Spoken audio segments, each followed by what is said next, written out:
Council and staff, this is your 30-second warning.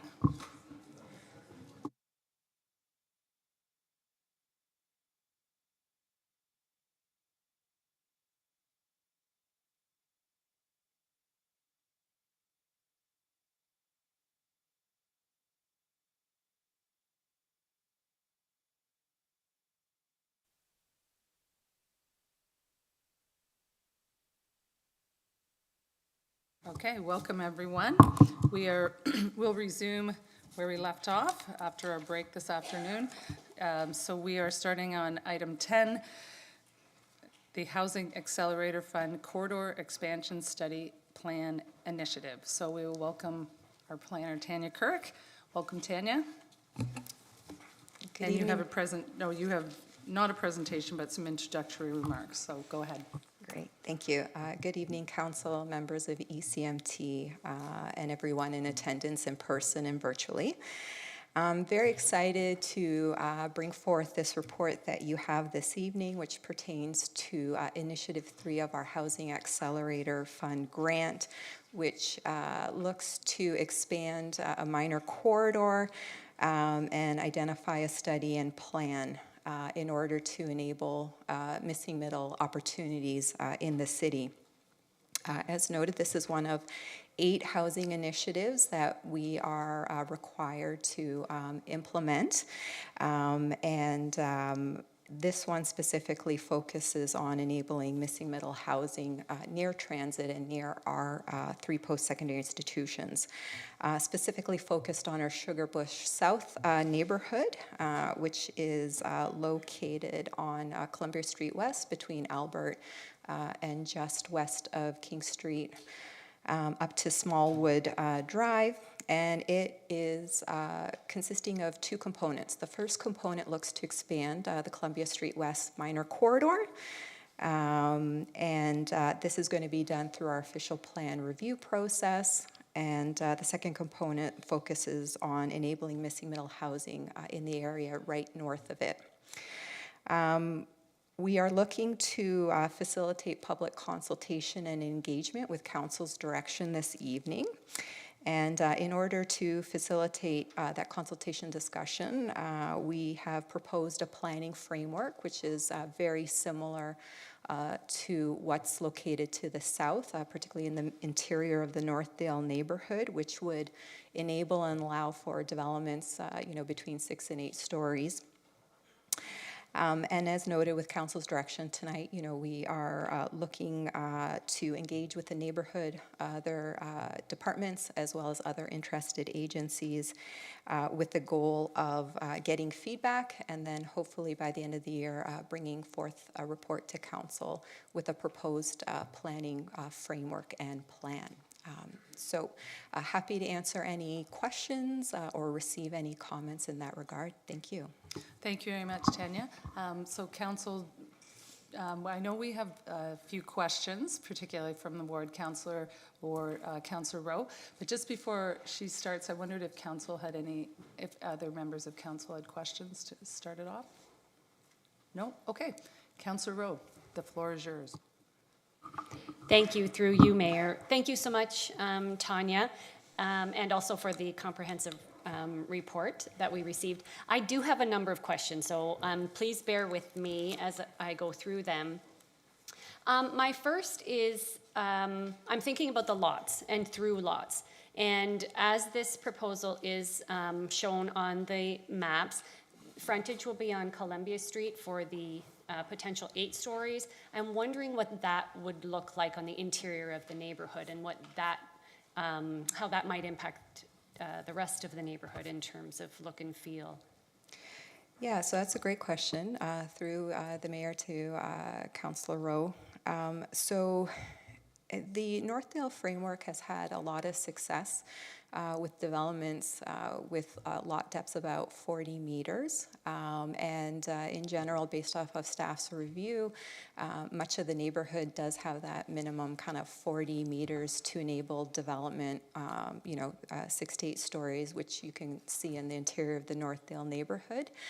However, as you've pointed out, there are certain sections that fall below that, and one of those areas is the minor corridor on the east side of Hazel Street.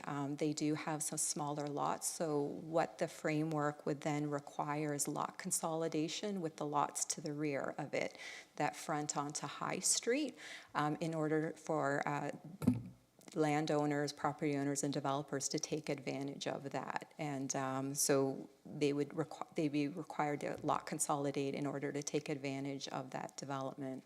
But throughout the majority of the neighborhood, in large part, they do meet that 40 meters, and we've had a lot of success in getting developments throughout Northdale with that lot depth. Thank you so much. And then, is there any way to anticipate sort of what the streetscape would be on on the back side of some of those through lots? Yeah, so with, through the mayor to Councillor Rowe, yes, so with the framework, with the through lot, they'd have two frontages or a frontage and a flankage, and there are certain requirements that need to be met in order so that we can enable and facilitate eyes on the street, pedestrianism, activation, and whatnot. So as part of the work that we'd be doing is we would be, further looking into the Northdale framework to see whether or not there is opportunity for improvement and refinements in order to have building frontage on both frontages in order to activate the street. Thank you. So I'm very mindful that the plan will adversely impact affordable units, rental units in the area. And I also look at the High Street area east of Holly. And I understand that the area's designation remains mixed-use, medium residential, but my concern is the potential for purchase and redevelopment will undoubtedly increase. So I'm wondering if, I think that this really highlights the tension between the need for more housing and also to maintain affordable housing, and that really shows up in this area. So I'm wondering if there's an opportunity to advance a specific rental housing replacement bylaw or something for these circumstances. Through the mayor to Councillor Rowe, absolutely, that's a great question, and you're absolutely right that tension does exist in growing cities and cities where we are looking to redevelop to accommodate an increase in population. One of the things I'll note that is, I think earlier today, my colleague Rick Martins brought forth Phase 1 modifications as part of our official plan review. And as part of that, there is some provisions that look to speak to rental protections. And one of them speaks to, in line with Regional Official Plan Amendment 6, in terms of implementing a bylaw as regards to demolition of existing residential units of 6 or more, which would then look to provide some criteria in terms of a rental replacement, affordability, and whatnot. Or compensation. So that is something that I believe as part of the rental housing licensing review that we are undertaking, that would be an appropriate avenue for us to explore that further. Thank you. That does answer that question. I'm wondering also about active transportation. And is the city advancing active transportation objectives through the neighborhood so that it permeates the block and ensures continuous active transportation networks? Through the mayor to Councillor Rowe. Absolutely. So as part of the exploration and review and analysis that we will be undertaking, definitely pedestrian connections and corridors are an important consideration in order to facilitate mobility and movement.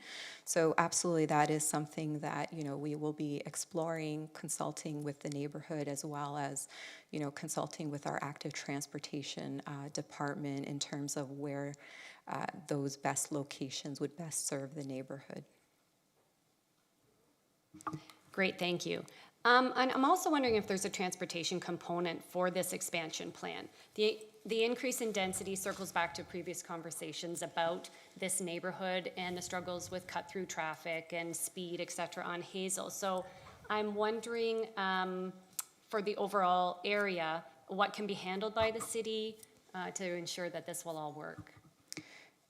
Through the mayor to the councillor, once again, great question. So as part of our review and analysis, we will definitely be connecting with our colleagues in transportation to have those conversations. One of the items that's been quite successful in our Northdale neighborhood is we implemented holding provisions on all the properties. And in order to remove those holding provisions, applicants needed to satisfy certain criteria. And one of them is actually, where appropriate, the undertaking of a transportation impact study. And so, as noted, we've had quite a bit of success with that, and I would suggest that we would be probably looking to do something similar with this project. And is that something that would come further down the road in terms of, like, so if I come back to this question a little bit later on in this process, we can go over it again? Absolutely. Okay, thank you. My other question is about tree preservation. So this area has a significant canopy, and the redevelopment of this area would result in the loss of a substantial number of trees. So I'm wondering if there is a way to balance development here with tree preservation. Is it possible to have some kind of canopy protection built into the process? Through the mayor to the councillor, definitely it's something that we can explore. You are absolutely right. You are hitting upon a number of the tensions that are typical, and this is one of them. I would suggest that there might be some options and opportunities that definitely staff can take back and explore, and that includes, setbacks. So perhaps some larger front yard setbacks to enable trees, or perhaps maybe some strengthened urban design guidelines that speak to, tree protection and or retention. Or some other options like that. At the end of the day, I think we will definitely be reaching out to our colleagues in parks to have a conversation in terms of what options or opportunities there might be to retain and or maybe bring about some more trees through future redevelopment. Thank you. This is something I'll also come back to later, just so I'll give you a heads up. So yes, if you could, I would appreciate it if staff could investigate that further. And my last question is about parkland in that area. So with the density increase with this plan and also the density increase in other developments in that general area, I'm just wondering, will parkland needs be considered as part of this project? Through the mayor to Councillor Rowe, definitely it's an important consideration and something we will explore along with other items, as was noted, walkways and connections, also in terms of building amenity areas and whatnot, because we know that's important to the community. So definitely it's a consideration we will be exploring, and we look forward to bringing some more information to you when we come back to council. Thank you. Okay, thank you, Councillor Rowe. Councillor Freeman. Through you, Mayor McCabe. As we build out this expansion study, will the study include things like the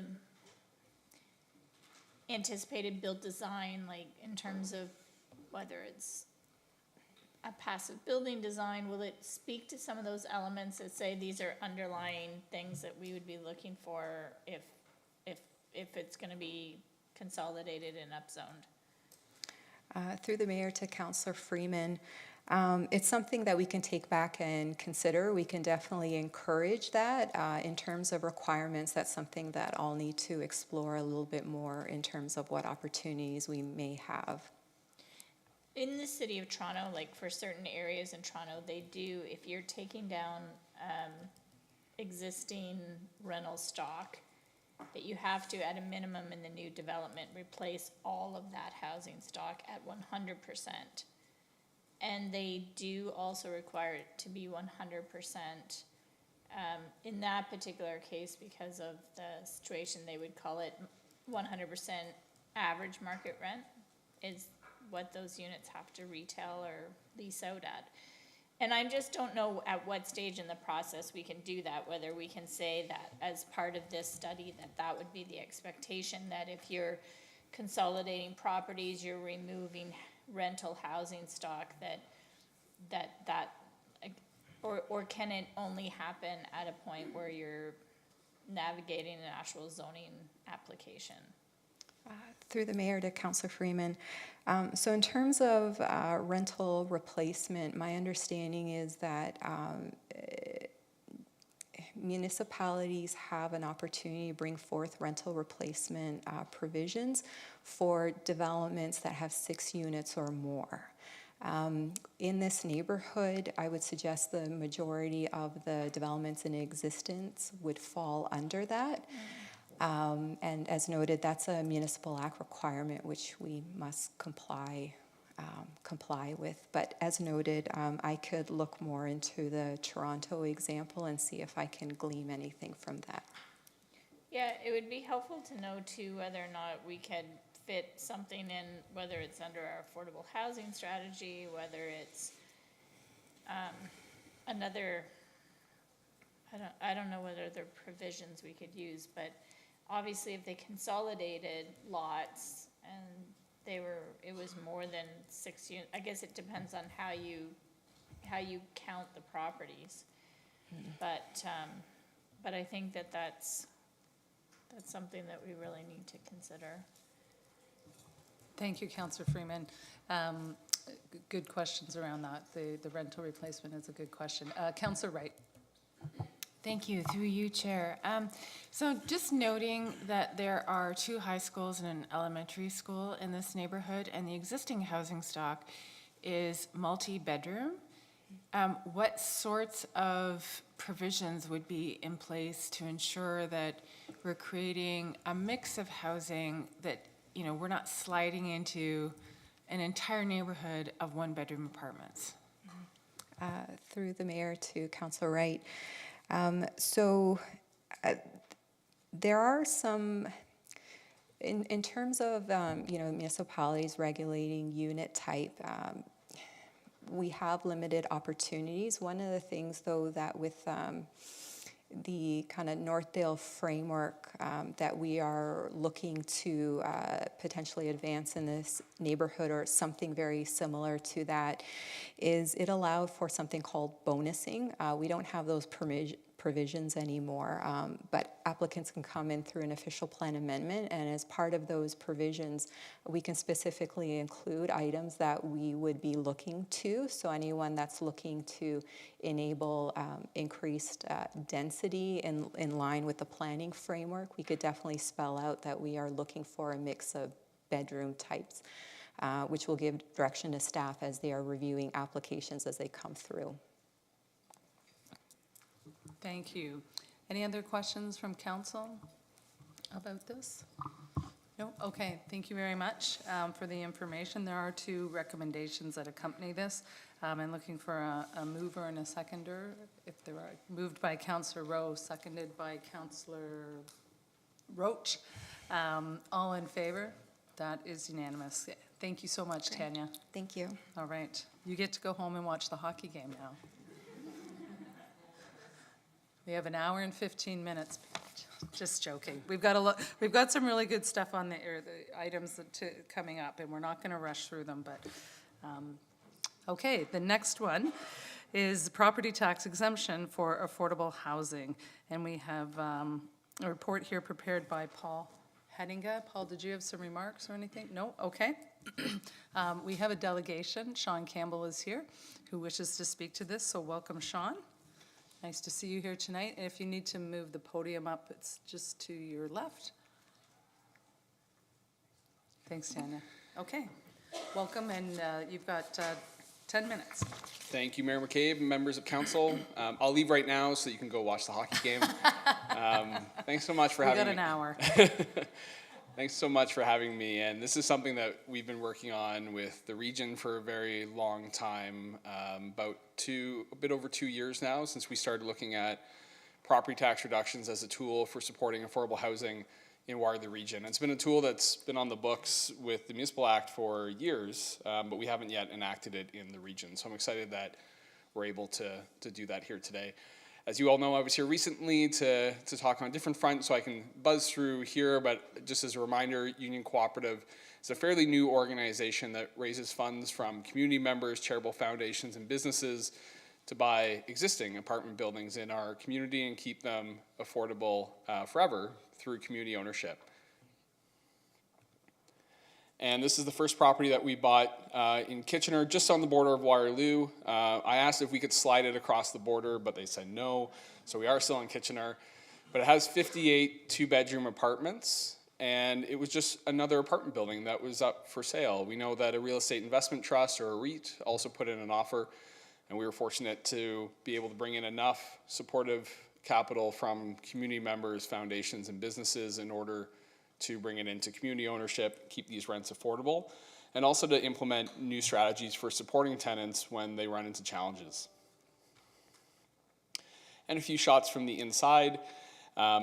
We're currently saving tenants about $700,000 a year relative to the cost of renting a new apartment in the market, and we expect that will continue to grow as rental rates continue to appreciate in the broader market.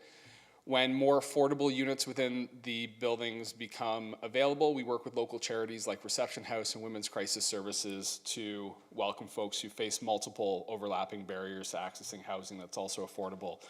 I'm proud to say that we have not evicted anyone, and we have not asked for any above rent guideline increases. It's hard, but it feels really great that we're able to do this together and for the community.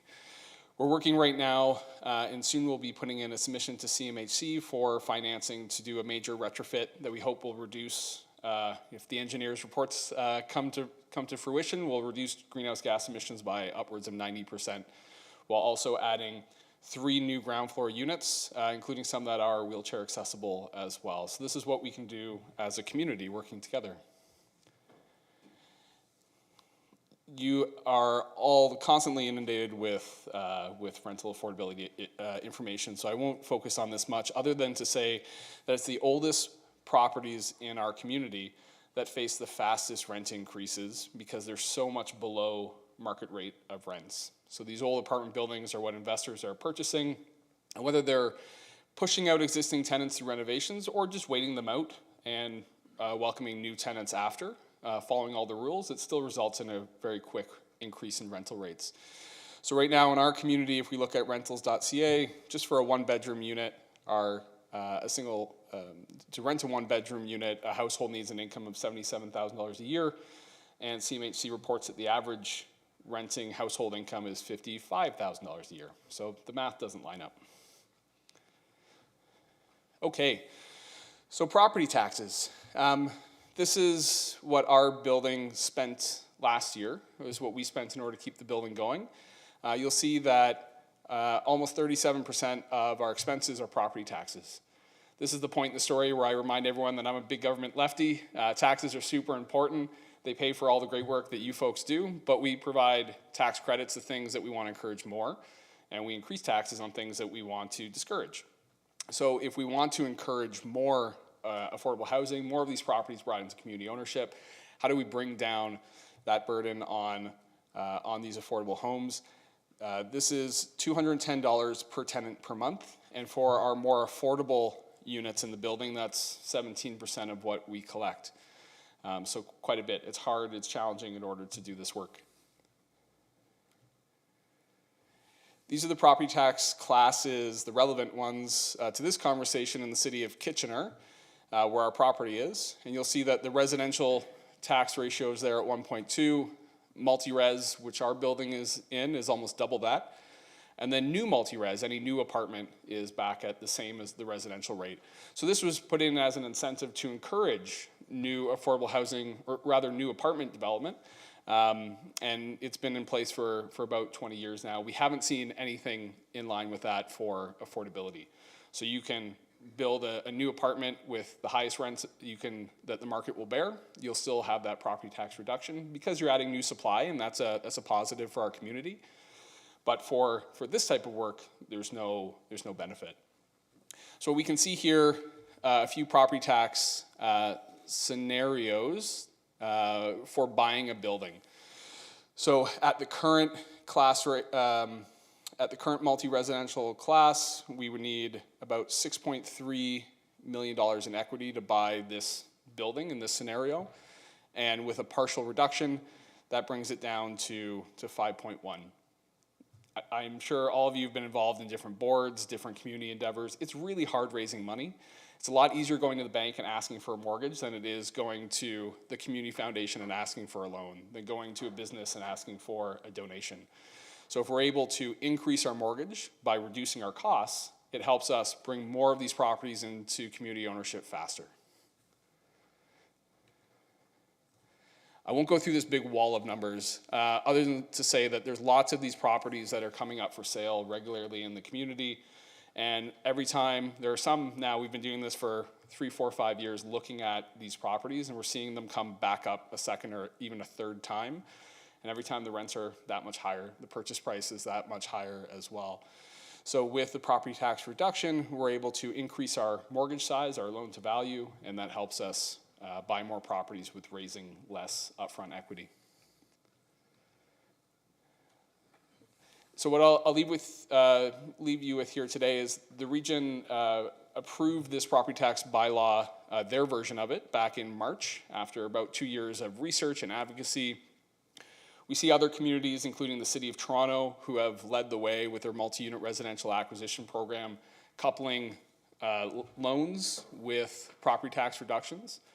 If we're able to have property tax reductions here in the community, that reduces the need for a municipality to step in with grants, donations, and loans. With the region passing their bylaw in March, it now enables, but doesn't require the municipality, the City of Waterloo, to do the same. So this is a big opportunity for the city to say, yes, we will also waive the lower tier portion or the area municipality portion of property taxes that a building within Waterloo region faces in exchange for a very long-term commitment to maintaining affordability. And with that, I'll stop. Happy to answer any questions. Thank you very much, Sean. Appreciate you coming in tonight and walking us through that and not spending too much time on the wall of numbers, as you called it. I just wondered, just for anyone listening, can you remind us how long the term is? Yeah, so the term that the region has passed, and I believe the city is proposing the same, is the lesser of 60 years and the useful life of the building. So with our building, the engineers say that we have 50 years of life left, so it'd be a 50-year affordability commitment. This would apply to that percentage of units that are at or below the threshold, which is around 1350 right now. And then the remaining units, those above that, would still pay full property tax. So when we look at some of these buildings, we can actually reduce the rent on some of the apartments because of the property tax savings, or reduce the units below that 1350 threshold. And that's pretty special, being able to buy a building, send an email to the tenants, provide them a letter saying, we're actually lowering your rent. So I'm excited for that. Thank you very much. Any questions from council of the delegate? Okay, seeing none, thank you very much for your work on this, Sean. Thank you. I appreciate it from the regional perspective and then at the city as well. Thank you very much. Thank you so much. So council also wondering if you had any questions of Paul, of staff who are here to answer any of this? No, okay, we look like we're ready to vote on this. I need a mover and a seconder, moved by Councillor Hanmer, seconded by Councillor Freeman. All in favor? That is carried. Thank you very much. Really pleased that we are able to, it had to be passed by the region first and then adopted by us as a local municipality. So really pleased that we're able to do this. Thanks, council and staff, for your willingness to take this on. I think it'll make as Sean just outlined, it'll make a real difference in our community, particularly as we can keep these for the long term, up to 60 years in some cases. So that's really great news. Okay. So now we're moving into an informal public meeting. We're on item 11A, the zoning bylaw amendment Z24-14. This is a formal public meeting to consider 11A. There will be no decisions made tonight. Council and the public are seeing this application for the first time. Council is looking for feedback from interested parties with respect to this application. Tonight's comments will be taken into consideration in developing a staff position on this application, and a staff report will be considered by council during a formal public meeting at a future meeting. All property owners within 120 meters of the subject lands and anyone who signs the registry, which is at the back, will receive notice of the formal public meeting. Anyone who wants further notice of this application, including the formal public meeting and passage of any bylaw, should sign the appropriate registry located at the back, at the desk at the rear of the council chambers. If there is more than one registry, please make sure you're signing the appropriate one. The city's planner, Tristan Devereaux, will now provide a brief overview of this application. Welcome, Tristan. Thank you very much, Mayor and Council.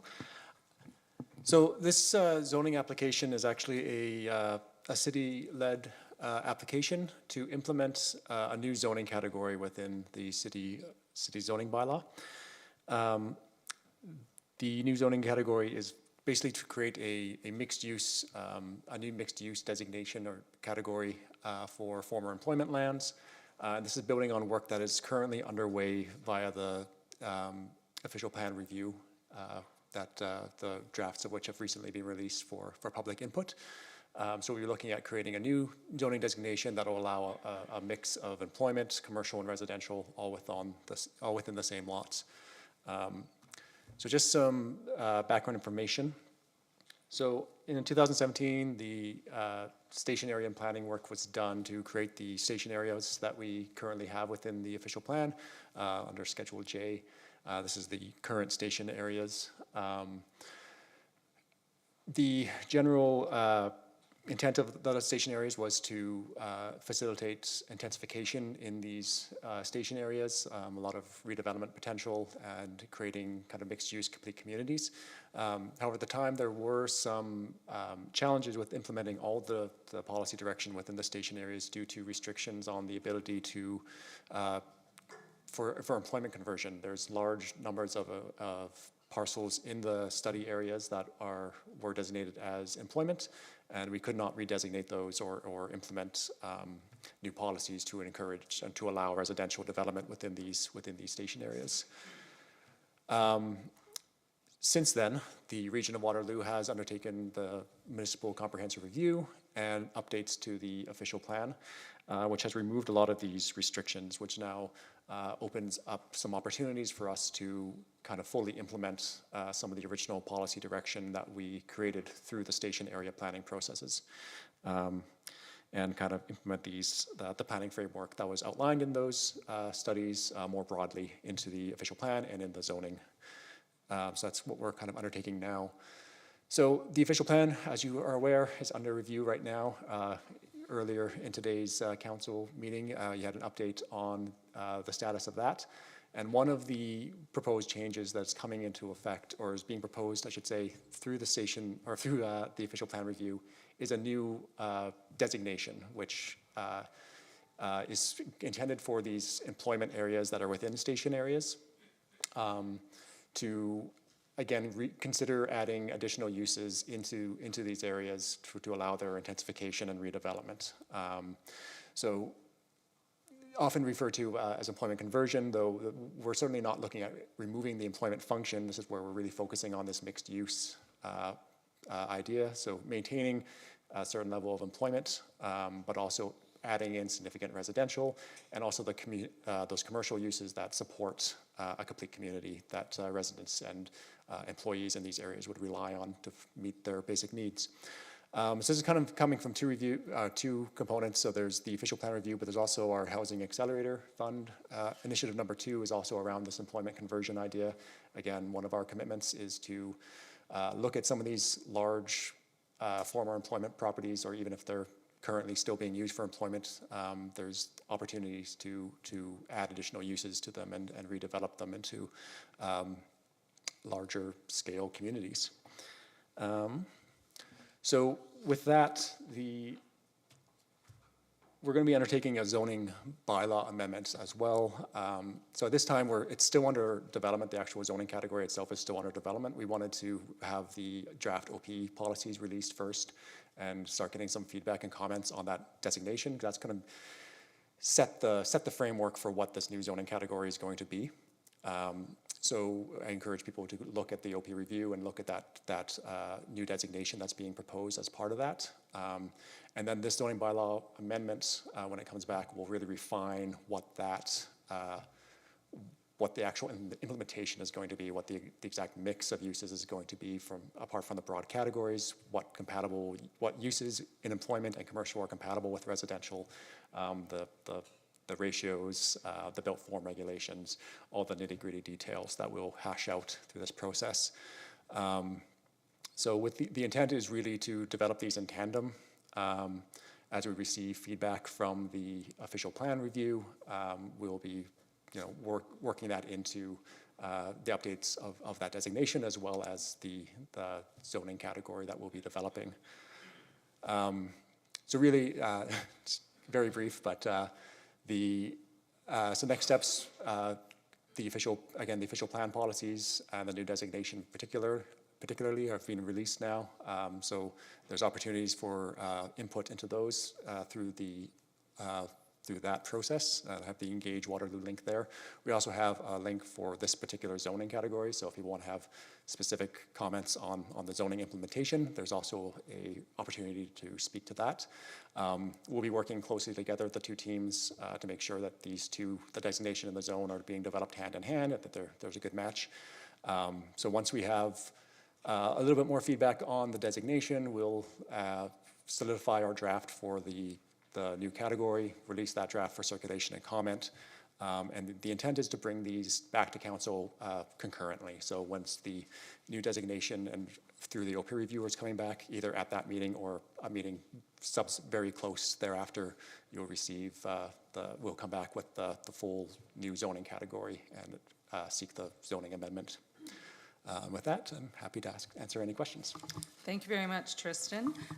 So council, are there questions? And just a reminder again that this is an informal public meeting and only questions of clarification may be asked. We're not to express opinions at this point. So Councillor Vasek? Thanks, through you, Mayor McCabe. So there have been a couple of private schools that have, I think, come in to I'm looking for clarification. A couple of private schools have come in, and I think that they've come in asking for permissions to have their private schools along this line. Is that right? Or am I in a different location? I'm just trying to orient myself. And what I'm getting at here is if alternative permissions are permitted, I don't know if a daycare or a private school would be included in this. The idea is there would be a conversion and maybe residential would be allowed there. So I'm curious on the timing of this, if there are some people who are exploring uses in these areas, but we're not quite there yet, but it may be permitted. Are they just gonna miss out on timing, or how do you work with existing people who are looking for maybe something like this there now, but we're not there yet because we're still exploring if it makes sense? Through you, Mayor, to Councillor Vasek. So most of these sites are larger former industrial sites that we're looking at. I'm not aware of any specific examples of private schools looking to locate in any of these. I know we've had some for certain commercial areas that we've worked with on kind of one-off. Number of the properties that we are looking that would be kind of within this category have come in for private proposals already for larger redevelopment, larger scale redevelopment, and so we are working through those processes just like we would any other application. The intent would be that we would work with them for their specific vision, but we would also be simultaneously working on kind of a base zone that could be applied more broadly. In general, the intent would be to include a lot of those community uses as permitted uses within these zones. Certainly daycares and things like that are being contemplated in the official plan, and that will be rolled down into the zoning as well. Great, thanks. Thank you, Councillor. Councillor Freeman. I guess I was just thinking that as this process advances, whether it makes sense to in addition to doing public meetings here in the council chambers, to have like site-specific public meetings, because we know these station areas are located in some cases, a bit of established neighborhoods, like when I think of the station area near Northfield and, the LRT, for lack of a better way to give a cross point. You know, you've got the Parkside neighborhood, it's primarily employment uses, but we're looking at potentially different mixed uses. And, you know, whether it makes sense to hold a community meeting at, in Councillor Roach's ward, in a community center there. Similarly, I don't actually think that individuals that live in Ward 4, in my ward, have a really clear understanding of what types of uses could happen in the station area planning around Conestoga Mall. And, you know, quite literally, how much change could potentially happen around that station area, and, you know, whether or not we hold a meeting, because it, you know, it is a confluence where Councillor Vassick and my ward come close together around Davenport and Lexington, and it's a really big neighborhood there. And, you know, whether we hold something at one of the, like, churches have been used before for these types of community meetings, and I really think it would be helpful for both the official plan, advancing the official plan work, but more broadly, really helping people think about these things. I think as counselors, as planners, we can think of stationary planning and already imagine, well, of course that would happen. You've put in this higher order transit, people are gonna wanna live near the transit, it's gonna fundamentally change the community, but helping people to really visualize that, whether we do some massing, I don't know what it looks like, but I just feel that we need to help people understand what this could look like. I know we did a lot of that, Adam, when you did the stationary planning before, but I think really building on that work is of value. And it's been a while since we did it. And before you answer, thanks for the question, Councillor Freeman. Before you answer, Tristan, in our meeting this afternoon, we did talk quite a, I don't know if you were in the, oh, you were, okay. So we did talk quite a bit about the consultation and the need to help people better understand the changing nature of the community. So, okay, over to you. So through you, Mayor McCabe, to Councillor Freeman. Yeah, certainly public consultation is going to be a big part of this, and we'll be coordinating with, since this is so linked to the OP review, I do see us really coordinating a lot of that outreach together.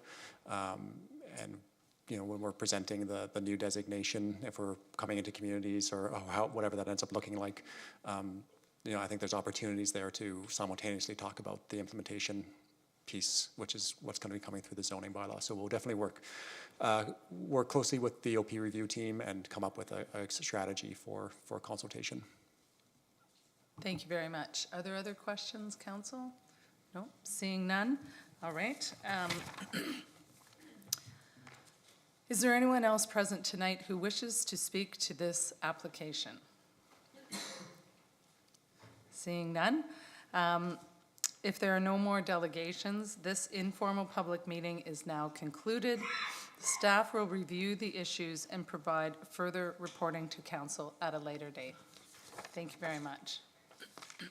Excuse me. So now we are moving into a formal public meeting. This is item 11B, Inclusionary Zoning Official Plan Amendment 50 and Zoning Bylaw Amendment Z 2315.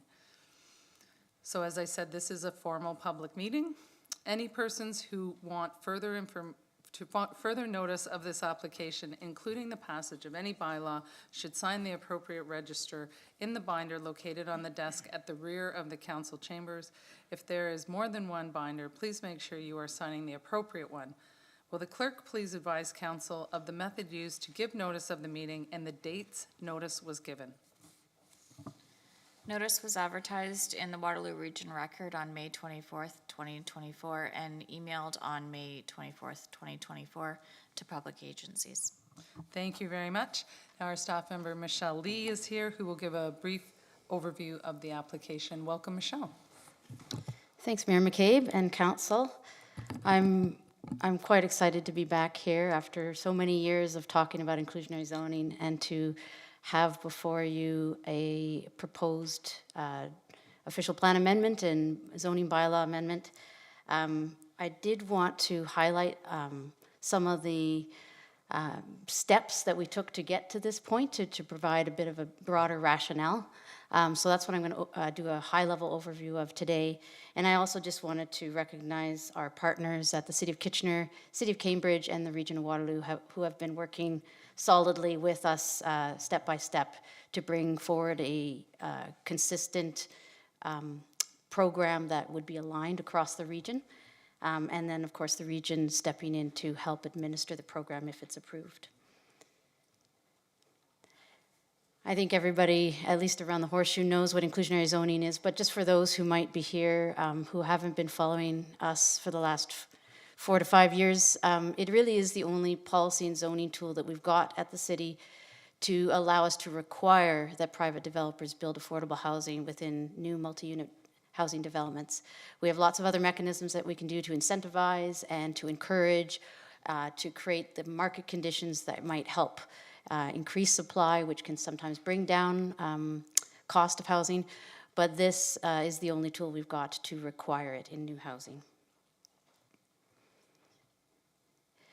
Some of the high-level benefits of inclusionary zoning, over and above just the individual benefits to a household that needs housing and can't afford market rents. But if you step back and look at inclusionary zoning, really the intent is to provide those with lower incomes with access to housing near higher order transit. Without a tool like this, it can be very challenging to ensure that there is housing that is affordable to people with lower incomes, to allow them to live near the areas where we've made the greatest public investment in transit.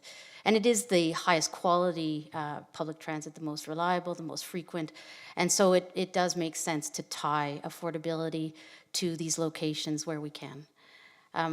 One of the things also about this program is that it does achieve, I think, our strategic objective, at least at the strategic plan level, of ensuring that areas develop as mixed income communities, so creating that complete and inclusive community idea and focusing that in areas where you can access ion transit.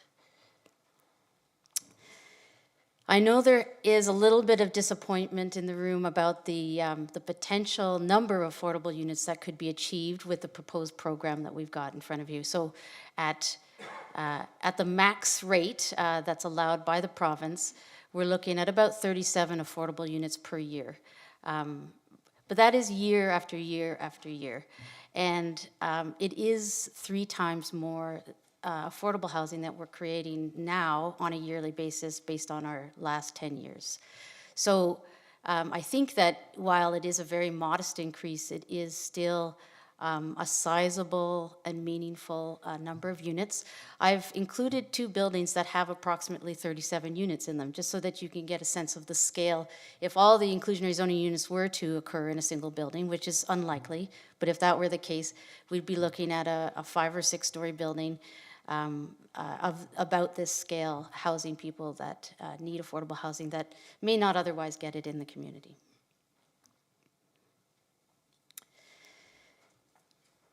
This is something that's been mentioned in the report and I think in previous meetings, but I think it's worth saying again because we heard it from the community, or we saw the disappointment in the community and we've heard it again and again, and that is that inclusionary zoning is not going to solve our affordable housing crisis, but that it's one tool in our toolbox. So if you look at the whole housing toolbox, I've identified 6 initiatives that we're undertaking, many of which we're actually talking about tonight, or have talked about in the last few months, and that is, in addition to inclusionary zoning, we're talking about increasing density through official plan amendments and zoning bylaw amendments. We've worked hard to streamline our approval system, and we're continuing to do that work under the Housing Accelerator Fund work. We're working on some capital grant programs for affordable housing, one that's just been launched and another one that Sean Campbell alluded to, the MURA program that we're working on under the Housing Accelerator Fund. We just recently explored municipal lands for affordable housing. We're bringing that forward. And of course, the property tax exemptions. So lots of things in the works. This is just one of those tools. And what makes it different than a lot of these other tools is that it can operate without significant incentives by the city. So it's not actually competing with limited funds that those other tools are all competing with. And that is actually one of the biggest benefits of this program. Another aspect of it is it's not a one-stop shop affordable housing development. It is a continuous supply year after year that it can bring to the community. Over the last 4 to 5 years, we've had a lot of engagement. So 19,000 visits to the website, 621 contributions either to the online survey or submitting comments. We've done 2 educational videos, lots of information sessions, lots of meetings with different focus groups who have different interests, whether it be occupation of those affordable units when they come down the pipe, or if they're going to be building those affordable units. Some of the key themes that we've heard from, mostly from the public, is that they do feel that the development community has a role to play in creating affordable housing.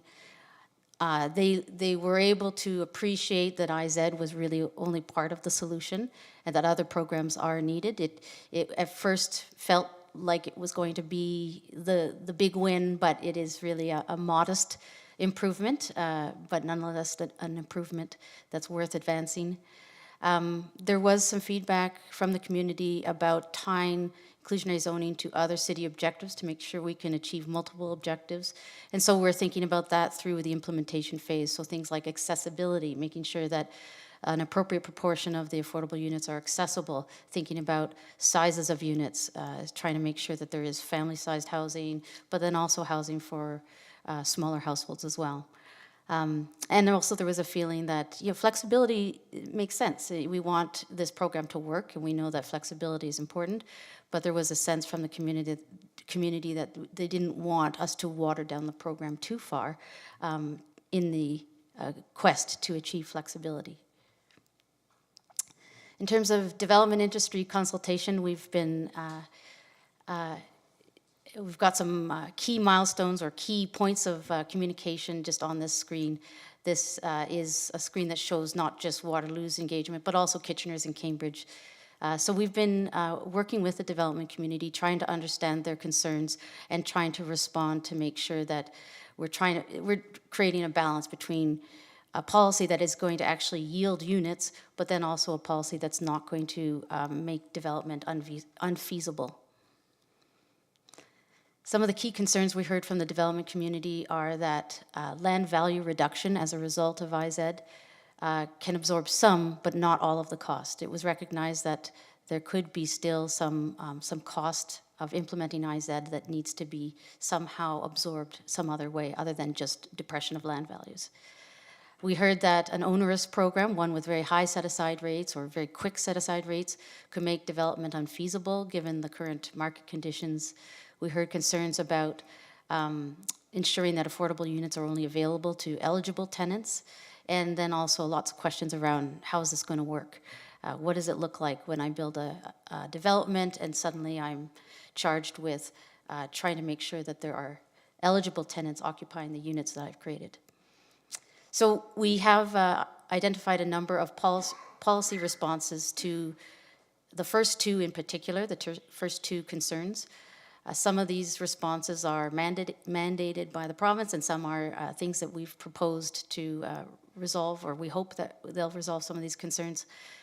So we know that DCs, CBCs, and parkland fees are exempt now if you are an IZ unit. That has come into effect as of early June. We've proposed very low initial set-aside rates between 0 and 2%, ramping up slowly over time until 2031, so giving the market some time to adjust. We've proposed moderate affordability, so not deeply affordable, but affordability that still has a meaningful impact on those that are at the high end of low and at the low end of moderate, if that, for those of you that know what those ranges mean, and I can answer some questions about that after this meeting if you're interested.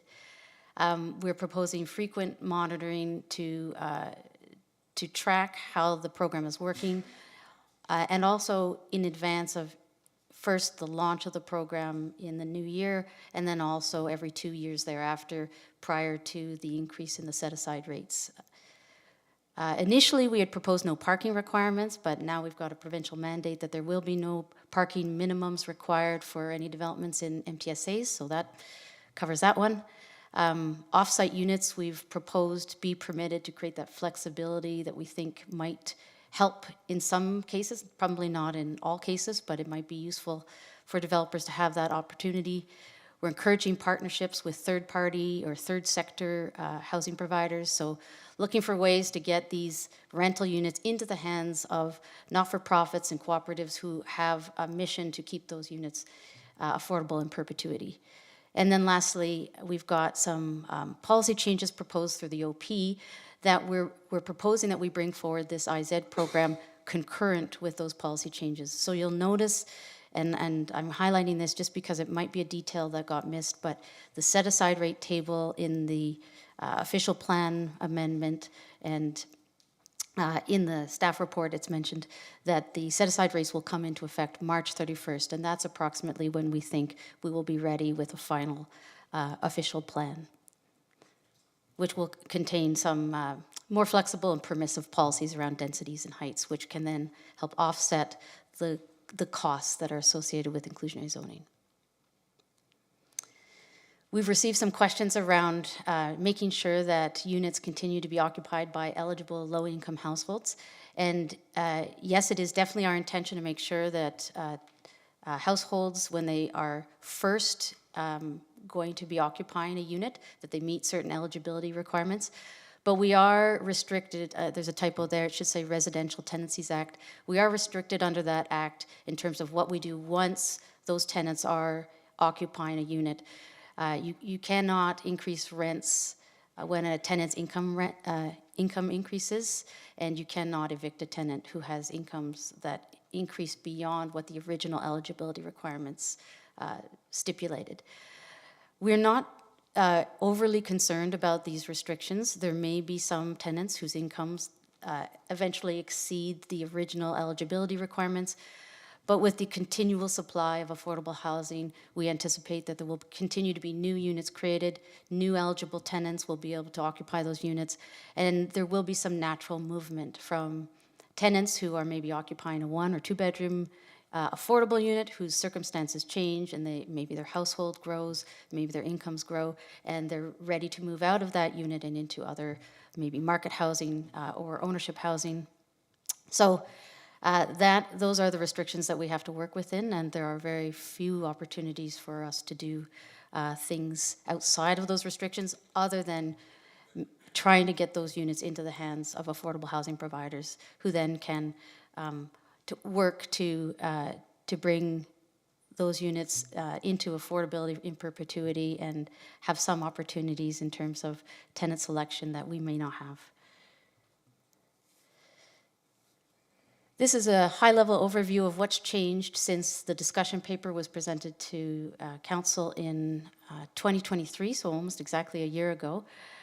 We took away some feedback from Council about Uptown. There was questioning around, really, is it established? It seems like it might be more suited to prime in terms of the market categorization.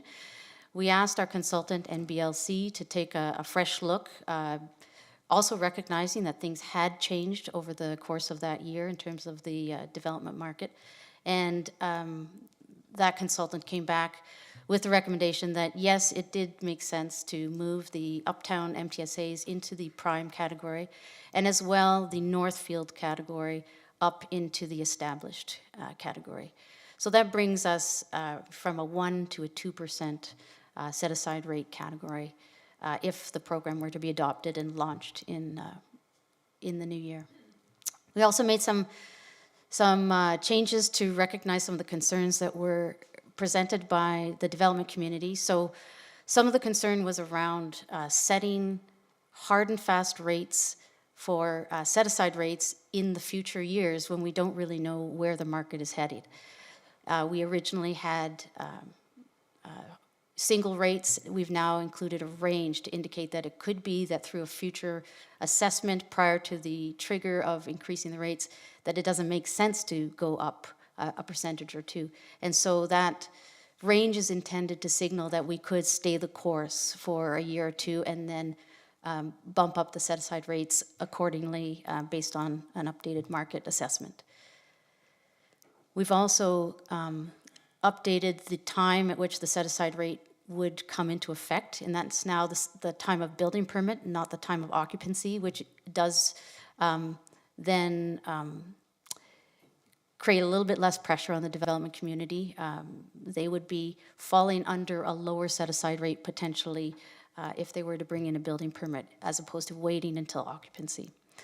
On the other hand, we compressed the dates into 2-year increments of increases. So we've got 2-year increments where the bump up would be intended to occur all the way up to 2031, and that's intended to align with other types of reporting requirements that we have under the Planning Act. It made a lot of sense to time those bump ups with reporting that we already had to do. In the interest of time, I'm going to just skip because I know this is a long presentation and there's some delegates or delegations. Transition, this is another tricky one, hard to communicate clearly. So just for extra clarity, I've included this slide. Should council adopt the official plan amendment and zoning bylaw amendment today, any site plan applications that are deemed complete or any plans of subdivision that are deemed complete prior to today would be exempt from the inclusionary zoning requirements. If a site plan application and a plan of subdivision application were to be submitted tomorrow, all the way up until March 31st, and if those are tied to an official plan amendment, a zoning bylaw amendment, those developments would be subject to the inclusionary zoning bylaw, but the set-aside rates wouldn't be in place. So if they were to be able to get their building permit before March 31st, they would be exempt. Come March 31st, if an application comes in, at that time, they are under the full bylaw. And similarly, if an application came in tomorrow, but a building permit wasn't secured prior to March 31st, they would also fall under the inclusionary zoning requirements. So that's just it's sort of a stepwise implementation program, and we originally had January 1st as the implementation date, but recognizing that the official plan has been a bit delayed, we want to bring this in concurrent with the official plan amendment. We've bumped out the implementation of the set-aside rates to March 31st. So I think that's it for me for now. I've got some other slides that I'll only use if there are questions and we need further explanation. Okay, thank you very much, Michelle. And now we'll see if council has some questions. Starting with Councillor Hanmer. Thank you, Mayor, through you. Michelle, thank you very much for your presentation, and I know this has been an ongoing process for you, and you and I have had lots of conversations about it along the way, even back to last council. I'm just curious, and I appreciate that all 3 councils in the region are working together. I have 2 questions. The first one is, when you talked about the 37 units per year, is that just the City of Waterloo portion? And can you share with everyone if it is more than that, what would the total be per year? Through the mayor to Councillor Hanmer, yes, that's just for us. 37 units would be for the City of Waterloo once we hit that 2031 mark. Approximately 144 units across the region would be expected to be created each year if we were to have Kitchener and Cambridge all implementing the program at the same time.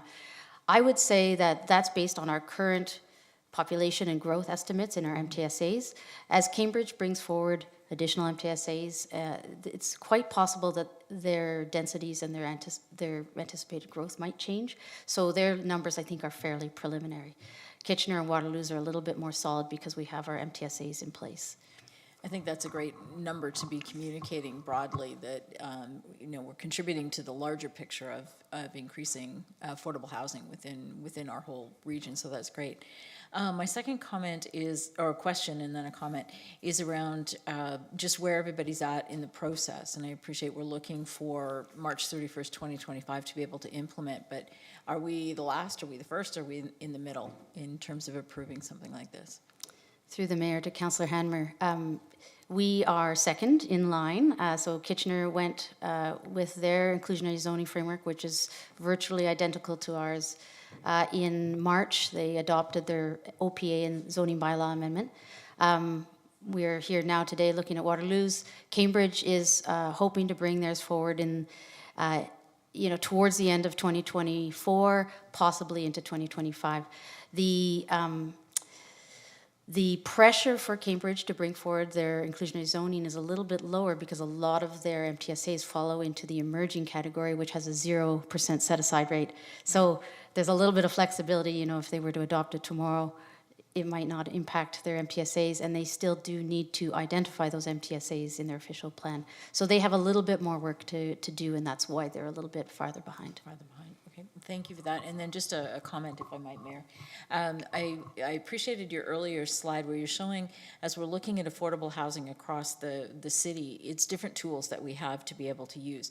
Representing a ward that's not anywhere near anything that the inclusionary zoning is going to work. I appreciate the other pieces all coming together so that the affordable housing can be across the city and not just in one particular area because of the planning tools that we certainly have. So thank you for sharing that with everyone too. That's it. Thank you. Thank you for that, Councillor Hanmer. Councillor Vasek. Thanks through you, Mayor McCabe. Congratulations on 5 years of work. The timing is making me feel slightly less bad about how long I'm taking on my dissertation, which you provided me much moral support on. Thank you very much for that also. And I appreciate how much consultation you've done with members of the community and members of the development community as well. And I remember when I was talking to you about this the first time you brought a report forward, it was one of the first times my daughter was home from daycare, of course, being sick when she first went. And it was a really wonderful conversation, and you were well versed about it then. And the community has been prepared to see this come forward for some time. And so here it is, and I don't think there are any surprises for anybody. But I do have two questions/concerns. So one is about off-site units, and earlier today I was talking about this loneliness epidemic, and neighborhoods when they are hubs for socioeconomic mixing, which I've talked about before about how beneficial that is. One, it can help with this loneliness epidemic. It helps people across different backgrounds build social capital that helps them within the systems that we currently have to navigate them and thrive within them. And it increases the economic trajectories for kids in low-income neighborhoods. And so I'm curious about your thoughts on how the possibility for putting off-site units in the same municipality but a different MTSA perhaps might prevent socioeconomic mixing, which is known to have a benefit for kids, particularly from lower income households. Through the mayor to Councillor Vasek, I agree with you. There is a risk there, and it's definitely not our intention to create pockets of lower income groups and then pockets of higher income groups. I think in our quest to achieve flexibility, because we don't really know what the development community is going to do, if they're going to take advantage of the offsite units or not, I think what we're thinking is that we create that flexibility and monitor it. The good thing is we have 2-year increments, so we have to look at what's been created. We'll be evaluating, is everything off-site? Are we getting everything in a single MTSA? And then we can update the zoning bylaw, because we have to do that anyway to bring forward the changes to the set-aside rates, and we can tweak based on lessons learned. But in the short term, particularly because it's a new program coming in, we opted to propose the highest amount of flexibility at the start and see what happens. It may be that just naturally it doesn't happen, that affordable units are concentrated into a single area. So that's what we're proposing. But yes, you're right, there is a risk, and we propose to monitor that. Okay, thank you. Thank you so much. And it's great to hear that you're going to monitor the offsite units. If I wanted to suggest that you looked specifically at socioeconomic mixing, thinking about our interest in the strategic plan. There's one spot where we talk about income inequality. I think it's in the ECDEV spot, but in any case, we've talked about it at council, and it is in the strategic plan. So if we wanted to ask you to consider specific elements of what you're already monitoring, how would we best go about doing that? Through the mayor to Councillor Vasek. We haven't formulated exactly what we're going to include in our reporting. We have some requirements under the Planning Act, but we're actually quite interested in gathering other information like what you're suggesting. So maybe an offline conversation, and then I can bring that to the team, and I suspect they'll be interested in doing the same. So yeah, maybe we'll talk after. Okay, great, thank you. And you brought up set-aside rates, which is my next question. So in the report itself, the staff report and the supporting document, it sets the vision and a plan for getting 5% of set-aside rates, which you've also presented here. All areas by 2031, some sooner. But in practice, the bylaw in table 33C2 specifically indicates that set-aside rates only the initial rates are there, but not that they're going to go to 5%, which is quite concerning because when you read all the other documents, you think, oh, okay, I see the trajectory of this, but then in practice, it doesn't look like that's going to happen. So I'm curious if I'm potentially missing something. Is it in the bylaw and I'm just missing it, or is that not the intention to go to 5%? Through the mayor to Councillor Vasek. As we were trying to figure out how to implement some of the requests that we were hearing from the development community about not creating specific numbers well into the future without that further assessment, and in recognition that it is hard to go backwards. Once you have a 3% in there, it's really hard to go back down to 2, even if there's a study that maybe supports that. What we decided to do is create a range in the official plan to show our intention, but we can't include ranges in the zoning bylaw. So we opted not to include the full table in the zoning bylaw, but rather just include what is the current set-aside rate required at this moment when the zoning bylaw is in effect. We felt that the intention is still being broadcasted fairly clearly because it's in the staff report, it's in the official plan amendment that's going to be integrated into the official plan, that the intention is by 2031, our goal is to be at 5%. So that was a compromise we made. I'm not too concerned. The only people that read zoning bylaws, in terms of signaling to the community, the developers and planners read zoning bylaws, and maybe a few handful of other people, but that broader intent is very clearly laid out in the council report, and so that's kind of where we landed, and that's why you see that strange difference between the two documents. Okay, that eases my concerns a little bit. It's still too bad not to see it there, but I appreciate the context around that. Thank you. Thank you, Councillor. Other comments or questions? Sorry, Councillor Wright. Thank you. Through you, Chair. I have a question and then a request for clarification. So my question has to do with the administration of the affordable units. And so in your presentation and in the report, we talk about nonprofit or co-op style administration. Are we making parallel investments at the regional level to ensure that those entities have the capacity that they need in order to do that work? I mean, the thing that I would hate to see is we create a perfect storm where we don't actually have the nonprofits or cooperatives who, like Sean Campbell, are working to try to raise money, but then maybe don't have the money to actually do this work. So that's question number one. And number two is just about the coordination with the official plan.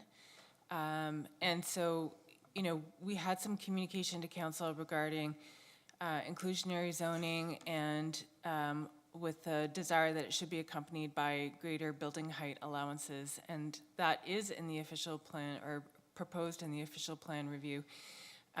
If these things coordinate by March 31st, do they then in actuality coordinate? Through the mayor to Councillor Wright. I might have to follow up with a further clarification on your second question, but I'll answer your first one and then we can talk more about the second. So we have proposed a number of approaches to try to get the units into the hands of affordable housing providers that may be more intent on keeping those units affordable in perpetuity. We do have limited options. I can't say that a specific grant has been set up to accommodate this. We do anticipate that the value of those units will be lower than market value because you can't charge the same rents for those units for at least 25 years. So there is that. They will be a lower cost of a unit, but that still might be challenging for an affordable housing provider to raise the funds to secure these, to purchase these units.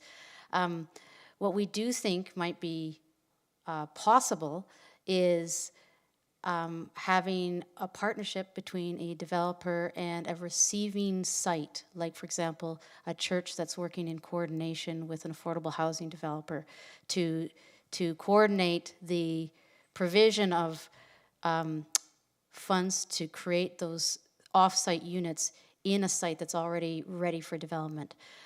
We've had some interest from affordable housing providers who have such sites and are quite enthusiastic about the possibility that potentially they could take 3 or 4 units off-site from another development and incorporate those units into their build, and that will help them fund the construction. So there are a number of options at play. I can't say that there is like one path that is going to make this work. In terms of your question around official plan heights, I just for clarification, are you asking if the timing truly is aligned? Yes, and so the intention is that the timing will be aligned, and that's why instead of starting January 1st, 2025, we're proposing that the inclusionary zoning set-aside rates come into force in March 31st, because in talking with our Director of Planning, there's a lot of certainty around the fact that the OP should be approved at that time or before. Thank you, Councillor. Other questions from members of council? No. Okay. Just a quick question, a couple of quick questions for me then, Michelle. Can you just remind us of how short we are of affordable housing units in Waterloo currently? To you, Mayor. I actually, off the top of my head, yeah, I wish I had that number at my fingertips. I would feel very clever. But I believe it's in the thousands. I know that 24% of our population is living in housing that they can't afford. And so there may be various reasons for that. It could be by choice, but the vast majority is not by choice. I believe it's in the thousands of units, 1,000 or 2,000 units that we are short in terms of being affordable to low and moderate income households. Okay, and don't worry, we know you're very clever, so don't worry about that. And I'm just wondering, the list, how would this be monitored? Like, you know, who's going into the affordable housing? How will that occur? To you, Mayor. Actually, I did include a couple administration slides because I know that there still remains some work to be done on exactly how this works. But in terms of the regional role, we are working on an MOU with the region. They're proposing to use the capacity that they already have in-house to create and administer a wait list, not unlike their community housing wait list. It'll just be different eligibility requirements. So they have the tools, the database, and the staffing to create and manage a list like that. The idea would be that they would be vetting that list so that those who are on the wait list have already been vetted, that we already know they're eligible. They'd be doing that initial contact with them. And then in working with the development industry, there was a bit of a desire by the development industry to still have the last say.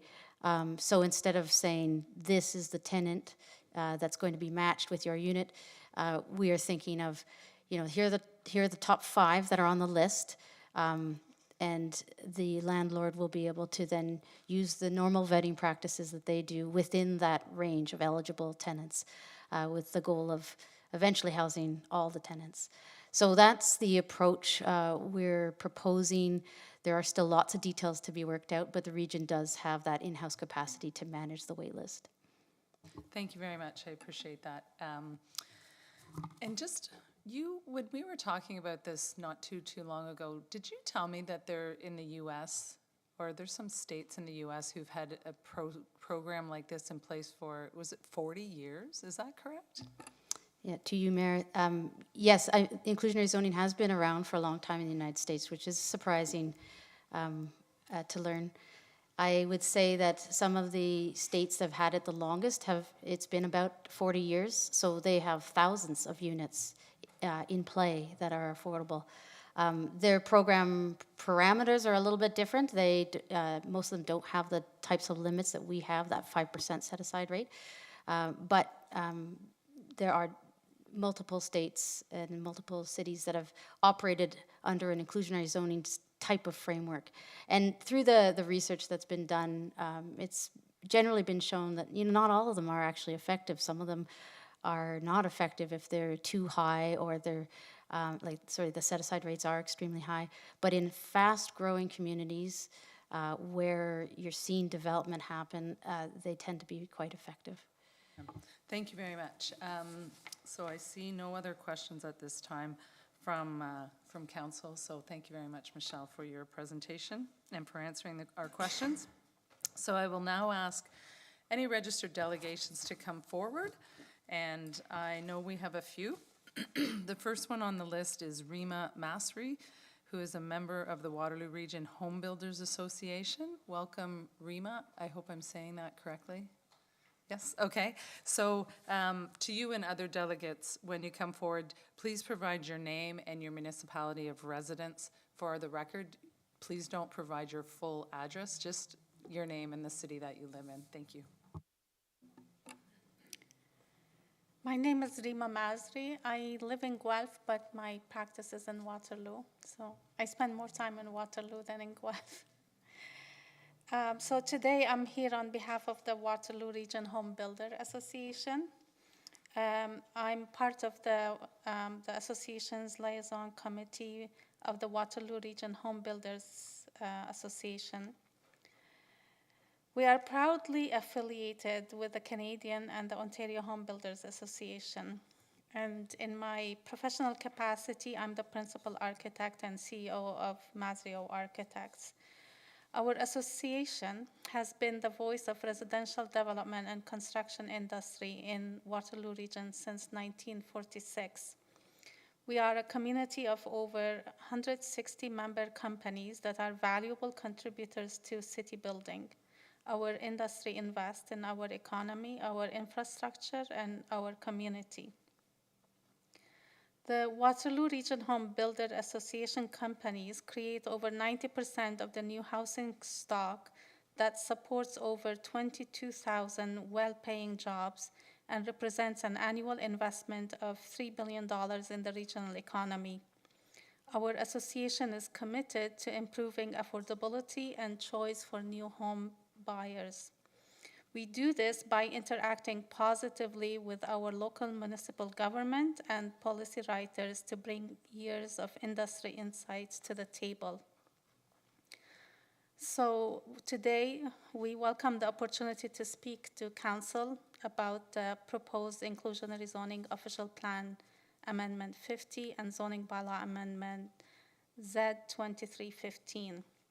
As key holders, the Waterloo Region Home Builder Association and its members have actively participated in this process for over 5 years. Our position has been clear and consistent. We support implementing an inclusionary zoning policy that does not compromise future housing choices, affordability, and the city's overall growth objectives.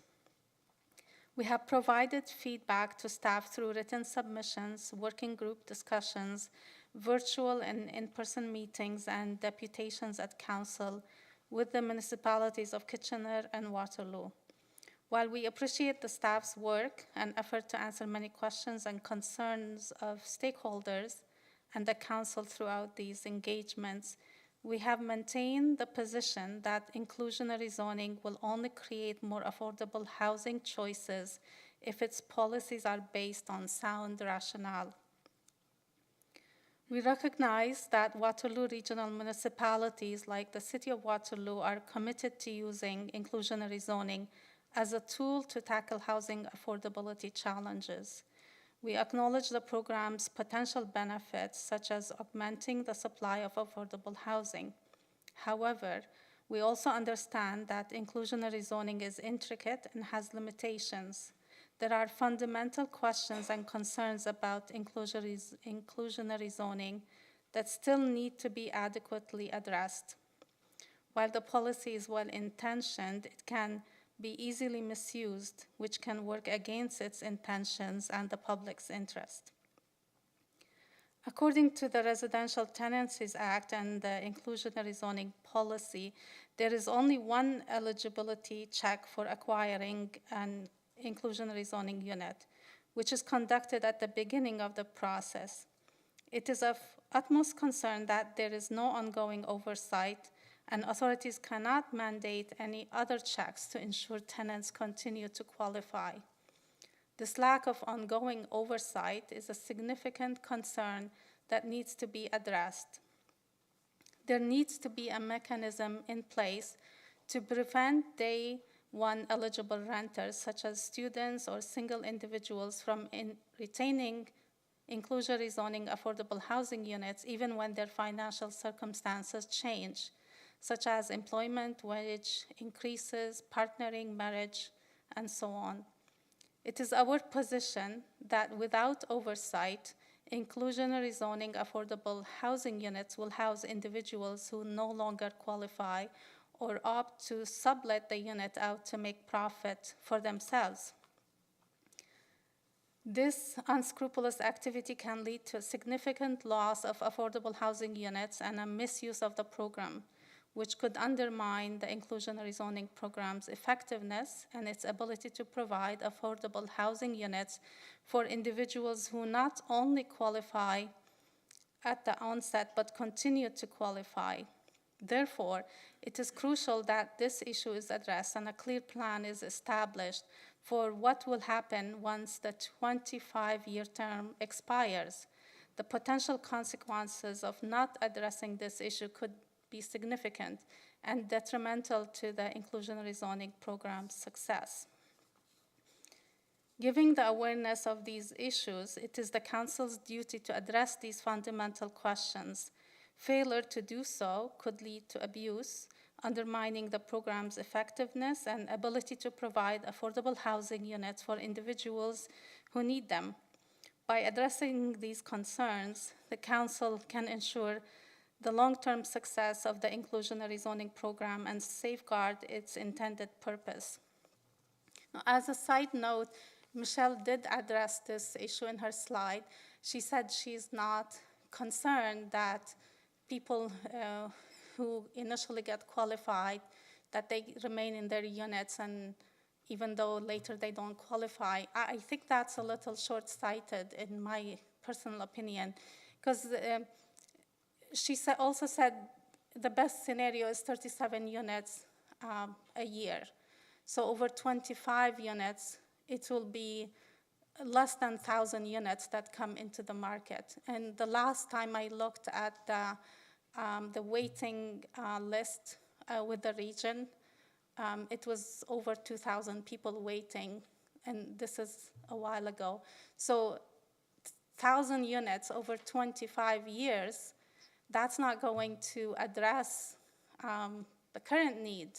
So, and if people who are qualified initially, they remain in their units even if they're not qualified, that means the supply is even going to be less effective. After 25 years, you're going to get into an equilibrium where the units leaving this pool of affordable housing is going to be the same as coming in. Maybe development will go up and maybe it will be net positive. But I think at least initially, developers will struggle really to develop affordable units. So there won't be 37 units coming a year. So I think since the numbers are so thin, having a very sharp tool to direct it to the people who need it is important in ensuring that we're addressing, the key needs, the people who need it the most. And there has to be a program that is outside the Tenancies Act, because this is something new that we're doing, the inclusionary zoning. So there has to be a different tool that apply to to qualify that is outside the Rental Act. I don't know what that is, but maybe one needs to be created.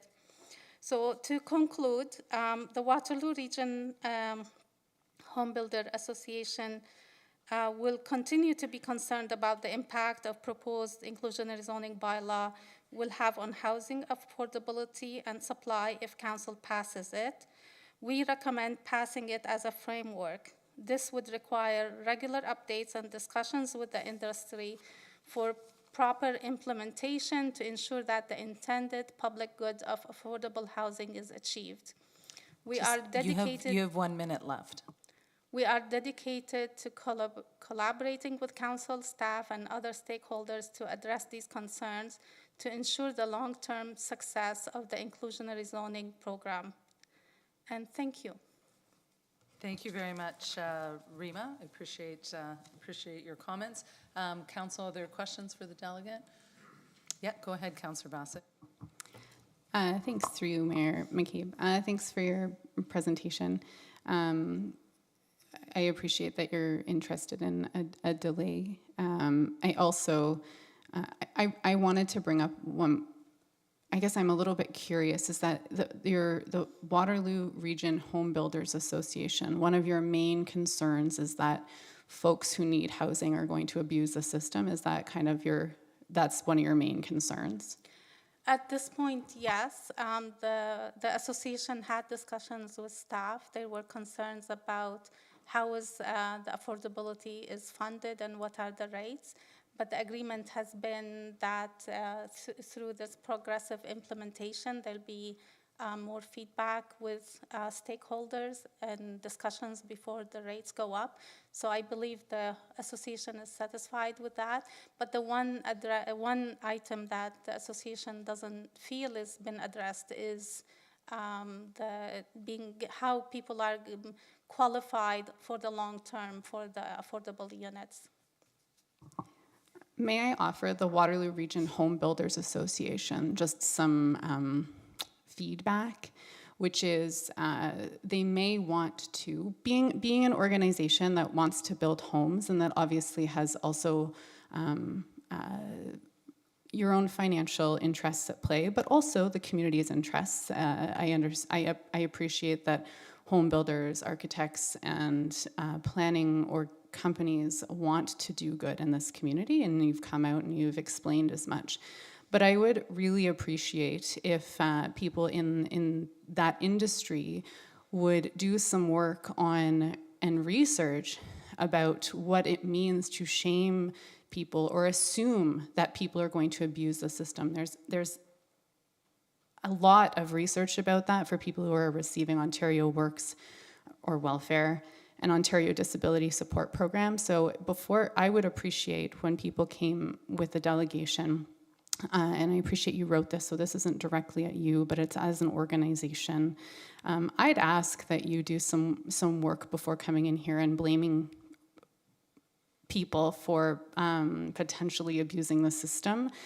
Folks on welfare don't abuse the system. Maybe a couple do, but wealthy people do as well. And so I feel so concerned that there are folks who are on OW and ODSP, people who are going to be seeking affordable housing, who are being communicated to in these council chambers that we're worried you might abuse the system. And so I felt compelled to say that, and I hope the Waterloo Region Home Builders Association does some work and goes back and does some work to look into that. Thanks. Thank If you. may I address that, Yep, please? if you'd like to respond. Point taken, and maybe more research needs to be taken place, but I believe the association's position is not to blame people who are on disability or accessing social support that they're abusing the system. On the contrary, the position is in order to make sure that the support and assistance getting to the people who need it is to design a system that prevents abuse. I appreciate what you're saying, but under that is a presumption that there are people who are going to abuse it. And we often think that people who have low incomes are more likely to abuse systems that exist, but that's simply not true. And so I appreciate what you're saying. You want the inclusionary zoning units that are there to be used well. Of course, we all do. I think we're all on the same page about that. But our words have so much power, and this is also already a highly folks who need affordable housing, and this may just be attainable housing for some, but folks who need affordable housing are often stigmatized. And so we just need to be so careful. The power that we have in this room as a council, as people from an organization like this is so huge. There's not folks represented from these communities here. As far as I can tell, I can't necessarily assume that, but just based on everyone who's here, many of whom I know. And so I just want to caution us all to think about the kind of power that we have in these chambers. Thank you, Councillor Vasic. Other questions or comments for the delegate? Seeing none, thank you very much, Rima, for your time coming in here tonight and for sharing that with us. Thank you. Thank you so much. The next, the next delegate, well, it's a combined delegation. It's from Build Urban, so there's two spokespeople for Build Urban. The first one, or you can pick the order in which you want to speak, but Melissa Durrell, no stranger to the council chambers, and then Joseph Pupolo, who is the co-chair of Build Urban. So together, you're going to have 10 minutes, so the floor is yours.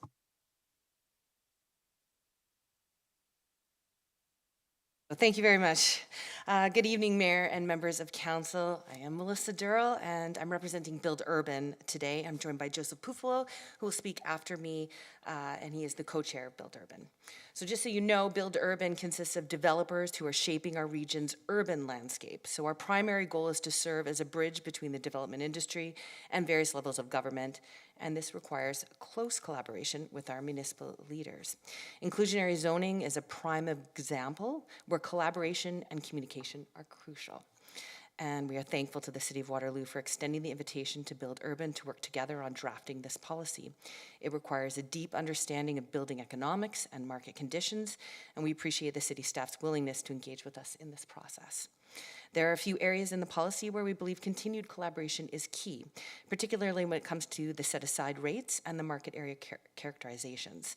These elements are pivotal to the policy's success and its ability to adapt to changing market conditions. As you know, when inclusionary zoning was initially being discussed, the housing market was relatively strong, I might even say robust. Since that time, high interest rates and challenges in the supply chain and labor market have posed significant challenges for the industry. These factors have introduced volatile and uncertainty in the housing market, making it more difficult to predict trends and assess the feasibility of new developments. Prematurely setting aside any targets without a thorough understanding of market economics could harm the construction of new homes, which are desperately needed in Waterloo. Our membership would also appreciate a greater understanding of how regional municipalities determined which areas would be classified as prime, established, and emerging. We know that a third-party consultant was used to determine these classifications, but further clarity on the methodology and criteria would be beneficial. A public policy decision that has such an impact on the delivery of housing during a crisis should be based on information that other professionals can review before any decision is made. We want to ensure the market can support this policy. We conveyed this during consultations and are pleased that the policy includes an annual data-driven review of market conditions, and the Build Urban membership looks forward to participating in this ongoing process. We advocate for this level of communication in all municipal planning policies and decisions. It fosters trust and confidence in decision-making process, ensuring that stakeholders are informed and engaged in city-building decisions. We often hear about the need for a wartime effort to address the housing crisis, and we couldn't agree more. The urgency and scale of the issue and the demand at an unprecedented level of commitment and cooperation. At Build Urban, we are fully prepared to contribute our expertise and resources to build more homes across the region.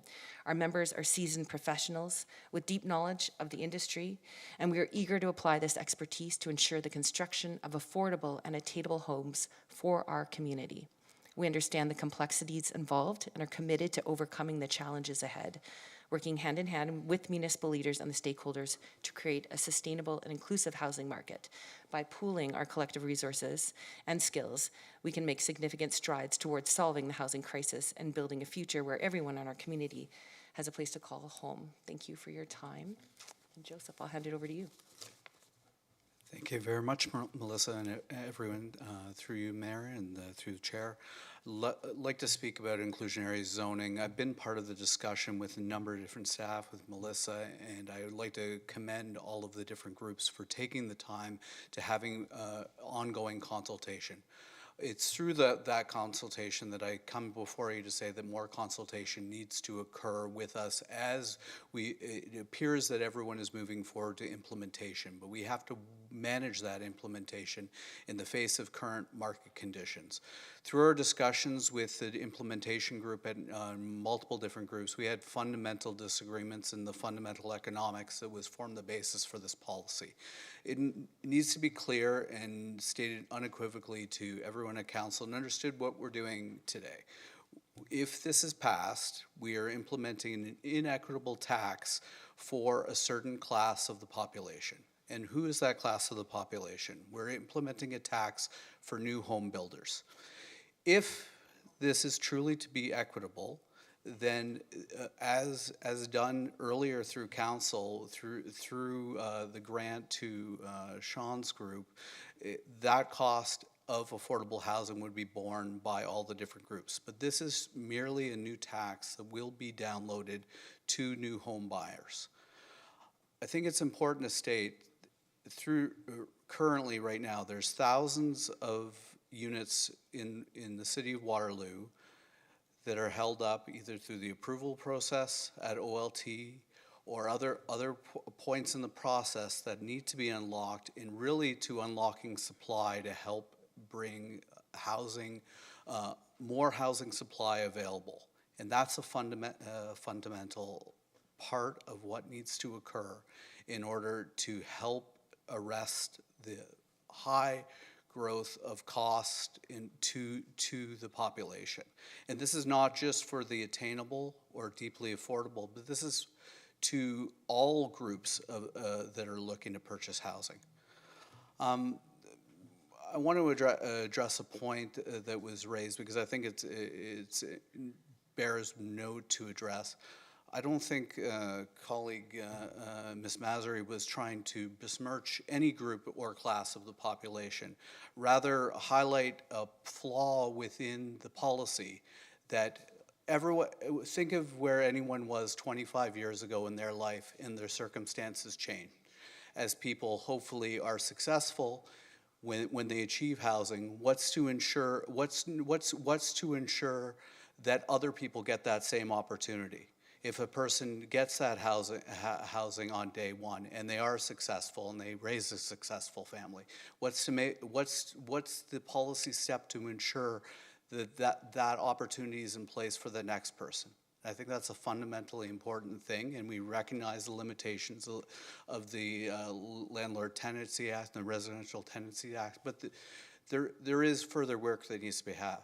I will commend Michelle and your team for only implementing the first tranche of the set-aside rates, but we still would like to have further conversations regarding the classifications of stations, because I think that's fundamentally important. What is an emerging station? What is an established station? What is a prime station? Those questions haven't been, in my opinion, fundamentally answered at any municipality. I would like to go to next what I would consider the sister piece of bylaws or OP designations, would it be upzoning or there? I will give full credit to partners over in Kitchener, along with the IZ bylaw, with past fundamental upzoning. So I would ask council, when they're looking at that important part of the equation, consider more flexibility in that. And flexibility in heights, what's to say 30 stories is the literal cap on which we need to. If we're looking to truly offset costs and bring more IZ zoning in place, should we not be considering higher opportunities other than 30 stories, as an example? So I leave you with this. The fundamental recommendation, my recommendations are as follows. We need to have further discussion with staff regarding the implementation piece. We need to have further discussion with staff regarding the fundamental assumptions that underpin this framework. And we need to have further and ongoing discussions, if any discussion is to be entertained around the raising set-aside rates. Based upon the headwinds we're in. When Michelle and I and multiple other people started this discussion, we were in a fundamentally different market. The market has since changed through many, many factors, whether it be inflation, interest rates, just the overall climate in there. We are happy to see that there was a slight reduction of a quarter point of interest rates, and we're hoping that begins to restoring a bit of a stable real estate market in the region. We have not seen that yet, and I would... You have 1 minute left. Thank you very much.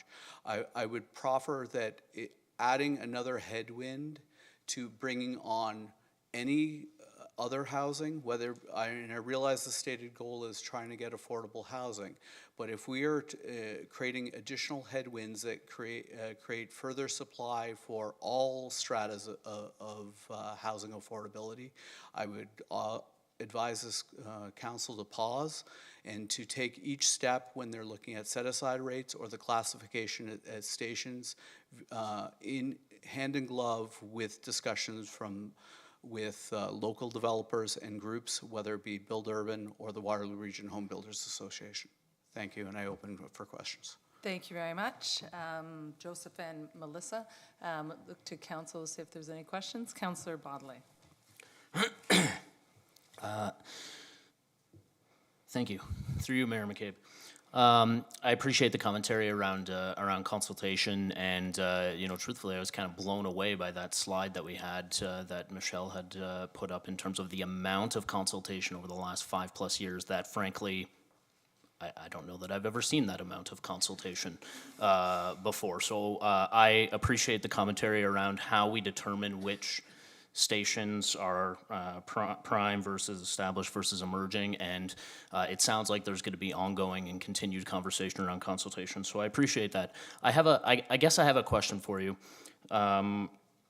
If Build Urban considers any regulation that the city imposes on the development community to be a, quote, tax, do you consider when upzoning, when investments in the community around things like the LRT, when other things that the city does to improve the built form around land that developers own in this community, do you guys consider that a rebate? That's not how the economics of development typically work. So people purchase land at one moment in time. They take it through a process. In some cases, depending upon the municipality, a longer process, and then try and take it to the market and sell it at that point. All of the land is purchased and sold at various different times in the market, and it's understood in terms of which climate is purchased. That's just the fundamental tenets of the free market system. What is different in the example of Waterloo versus Kitchener is that that upzoning in IZ was tied effectively as a package deal for anyone who stayed up and watched that until 2 in the morning, which I know I did and participated in, there was obviously a lot of discussion, but the two need to go hand in glove. Even to that fundamental point in terms of the economics, the two do not fundamentally offset each other. And I know there's another individual in this room who will probably be coming up to talk about the fundamental economics of that component. But I can just say that they do not offset.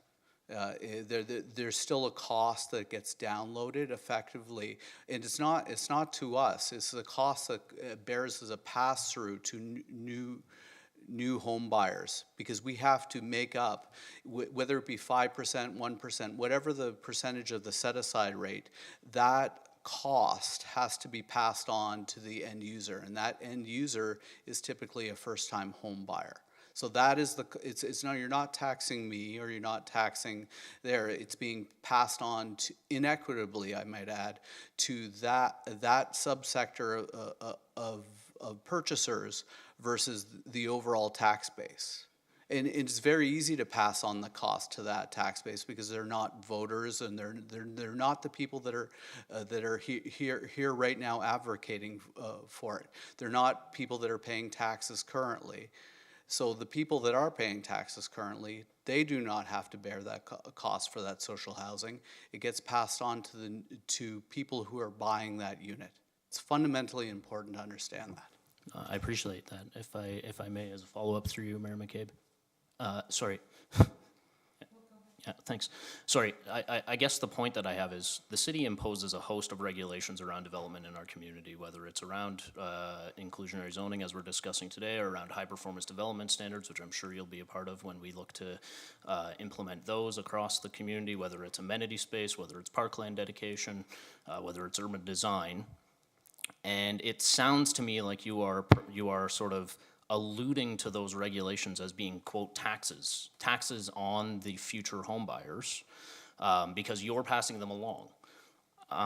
And I guess my question for you is, when something happens in the community to increase the land value of your land when you own it, sometimes because the city or the region has done something, do you consider that to be an uplift do you consider that uplift in land value, sometimes done specifically by the city, whether it's a new node and corridor, whether it's the Northdale, whether it's something that we've discussed this afternoon around the Sugarbush neighborhood, around other minor neighborhood corridors, around allowing fourplexes, when that theoretically increases the uplift of your land value, do you consider that a rebate as opposed to a tax?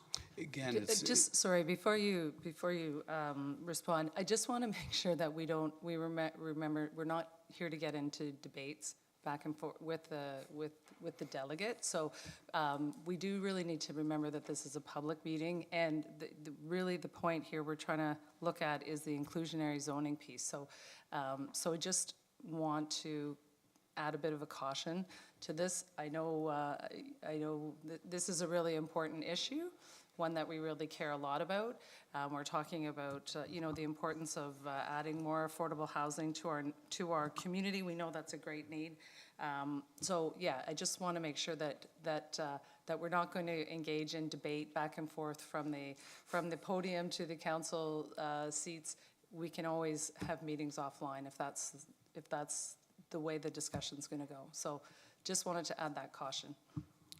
As a person who wants to watch Game 7 as well, I will try not to go back and forth too much. But again, it doesn't form a fundamental rebate, because at the end of the day, in order to get any of these projects you have to go forward with a pro forma in order to a major bank or a lender in order to get it approved, in order to get financing, in order to build these things. If the fundamental economics change a development so that it becomes unaffordable or unable to develop, that constrains housing supply, that raises costs. So it's not a rebate; it is a tax to first-time home buyers. And I think it just bears concern. The unintended consequence of constraining new housing can have the unintended consequence of raising prices and decreasing affordability for the entire supply, not just for a subset to which we're trying to address in the stated intent of IZ. So I just want to clarify. Okay, thank you very much. Just a quick question of staff. The City of Waterloo, when did we go through our upzoning process? Was that when, just if you could remind me of what year we went through that process? To you, Mayor, yeah, we did a heightened Yeah, density. sorry, I should, heightened density. Heightened that- density policy study in the early 2000s, so I believe 2003, 2004, the heightened density policy study was undertaken. 2012 was the last update of our official plan when a lot of that work was integrated into the official plan. So is it fair to say that Waterloo, through both of those processes, did the bulk of the work of the upzoning? Not to say that there could, through the official plan review process that we're going through right now, that more height could be added, but that we did the bulk of the work sort of much before some other municipalities did in terms of adding height and density to our community. Is that a fair way to characterize this? To you, Mayor, I would say that it certainly took us from being a low-rise community into a community that allowed much, much higher heights and densities than ever before. And it was, at the time, we were earlier instigators of that type of approach. I think that there is some validity in terms of trying to make sure that those who purchased after that heightened density was added and created and added that uplift, but then sellers benefited from that uplift by selling at a higher price. And so those who may have purchased properties more recently are now concerned that additional constraints on their ability to develop has reduced the value of their land below what they may have paid for it, and then it creates a feasibility problem. So there is a validity in terms of that concern about those who purchase their land following the changes to the official plan and the zoning bylaw.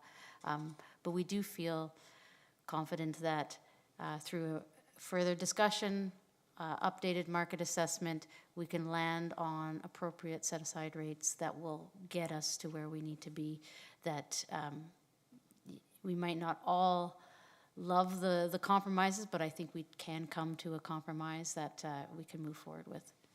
Thank you, Michelle. So fair to say we're not going to be here till 2 a.m. discussing this. Okay, thank you for that. Councillor Vasic. Well, sorry, Councillor Bodley, did you have a follow-up question? Okay, Councillor Vasic and then Councillor Freeman. Thanks to you, Mayor McCabe. Sorry, is it a question for the delegate, or can Joseph sit down, or? It's a question for staff based on what the delegate said. Okay, Yes. you can sit down if you want, or I don't know. And if there's other questions for you, we can call you back up. Well, I appreciate that both delegates are asking for a delay in voting for the staff recommendations. Also, the delegate emphasized wanting to have ongoing conversations or ongoing dialogue. You touched on this in your presentation, but I just wanted to clarify, do you intend to have ongoing dialogue with the delegates who are presenting here, as well as other members of the development community, as you assess the program every other year? Through the mayor to you, Councillor Vasic, absolutely the plan would be that come this fall, we would continue to have conversations with the development industry, a further update using a consultant to evaluate the market constraints that the current development industry is facing, with the plan to come up with set-aside rates for the upcoming 2-year program, and then in 2 years doing that exact process again, and involving the development industry in that process. Great, thank you for clarifying. Thank you, Councillor Bassett. Councillor Freeman. Through Mayor McCabe to staff. Certainly the city of Waterloo is not the first municipality in the province of Ontario to come out of the gate with IZAD. What are the learnings that we had from other jurisdictions such as Toronto on their inclusionary zoning, and how have we incorporated that into our thought processes on our work? through the mayor to Councillor Freeman. Oh, there we go.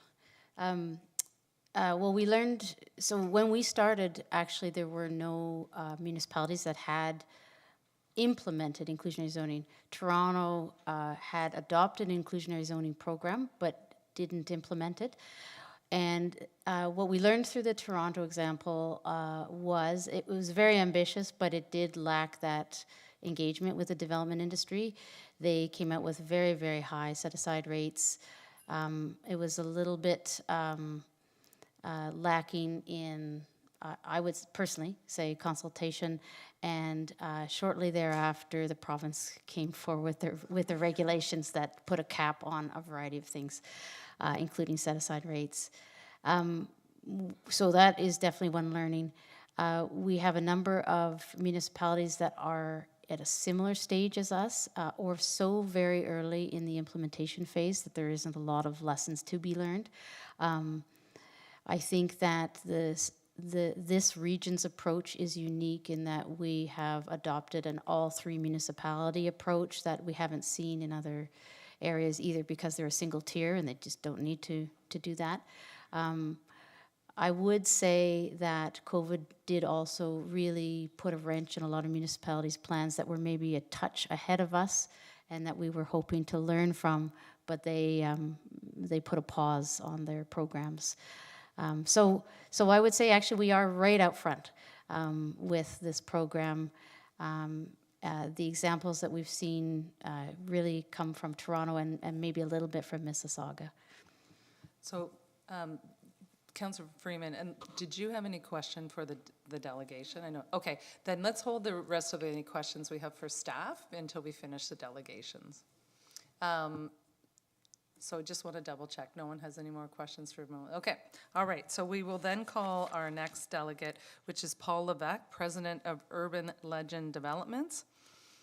And again, if you could just state your name and municipality of residence for the record, and you have 5 minutes. Welcome to the podium. Good evening, Mayor and Councillors. My name is Paul Levesque, and I'm a resident of the Township of Woolwich, but my business is located just a couple doors down from City Hall. I'm a condo developer, develop market condo housing in Kitchener and Waterloo. I've been working in the home building industry for over 25 years now, most of it in senior positions. I've been involved in delivering over 15,000 homes in the region, and I've currently got 4,500 units in my pipeline in development approval stages. So I believe some experience behind me qualifies me to speak about this. But I want to take a moment first and just talk about affordable housing. And let's determine here, moving forward here. What is affordable housing? I feel that the term affordable housing is a little bit misleading for two reasons. One, affordable housing is no less affordable to construct. The use of the word affordable only refers to the benefiting party. It conveniently neglects to mention the other side of the coin. If someone is benefiting, it's at someone else's expense. Affordable housing is nothing more than a financial scheme. It's market manipulation of who pays for housing. And inclusionary zoning is simply the tool to implement that market distortion. Some might think that market intervention is bad, but when carefully executed, it can result in very positive outcomes for society. But when it's not carefully executed and thoughtfully put forward, it can have unintended consequences. From my perspective, inclusionary zoning is going to result in 3 outcomes. Number 1, fewer houses will be built. 2, overall higher housing prices. And 3, it's going to unfairly burden the financial cost of our, what I believe, collective social responsibility, primarily on a small segment of society. First of all, fewer homes. We've talked a little bit tonight already, but at present, it's very clear that most project pro formas, and I speak from market housing perspective, are negative, maybe break even at best. Developers are required to make a minimum profit in order to obtain financing. And without a stable, suitable margin, projects simply don't proceed, and that's where we're at today. Margins only improve if revenues increase or costs decrease, or a combination of both. Unfortunately, revenues have declined sharply with the real estate crash amplifying this problem. The recent quarter-point decrease and some slight softening in construction costs have pointed us in the right direction. but performers remain very challenging. Any additional external unanticipated shocks or unbudgeted costs will only further delay housing coming to market. For these first-to-market projects that will return when the market returns, the land was purchased likely long ago, and for many, well before the cost of inclusionary zoning was known. Therefore, any inclusionary zoning costs that were not factored in at the time of the land purchase will only delay the time it takes to rebalance pro formas, and this will inevitably delay new projects, resulting in fewer houses. There's a lot of variables that go into determining the cost impacts. However, it's something that can be quantified. I presented my findings in the slide. There's a lot of numbers, and I apologize, but I don't think it really matters what the numbers are per se.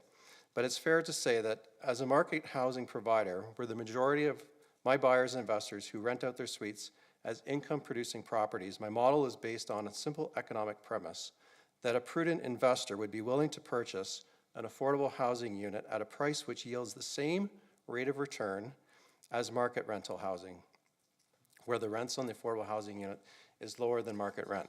The purchase price differential, less any cost advantages created through policy intervention, and I point that out, is the cost to deliver an affordable housing unit.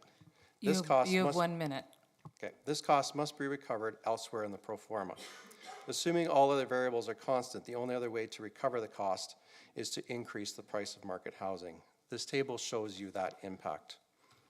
The third point, inequitable social responsibility. The inconvenient truth of affordable housing is that someone must pay. There are several parties that are being asked to pay. I've estimated that approximately 30% is through the rebates and benefits that are being provided by staff's recommendations. The other 70% is coming through this increase to the prices.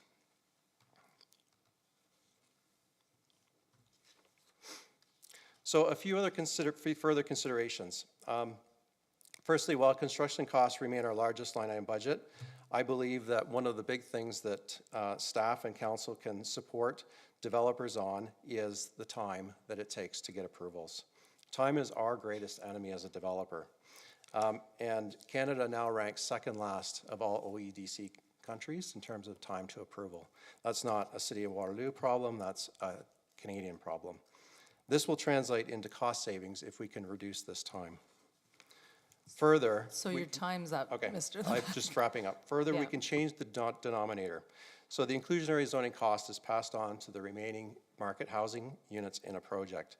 If that number is larger, then the cost per unit goes down.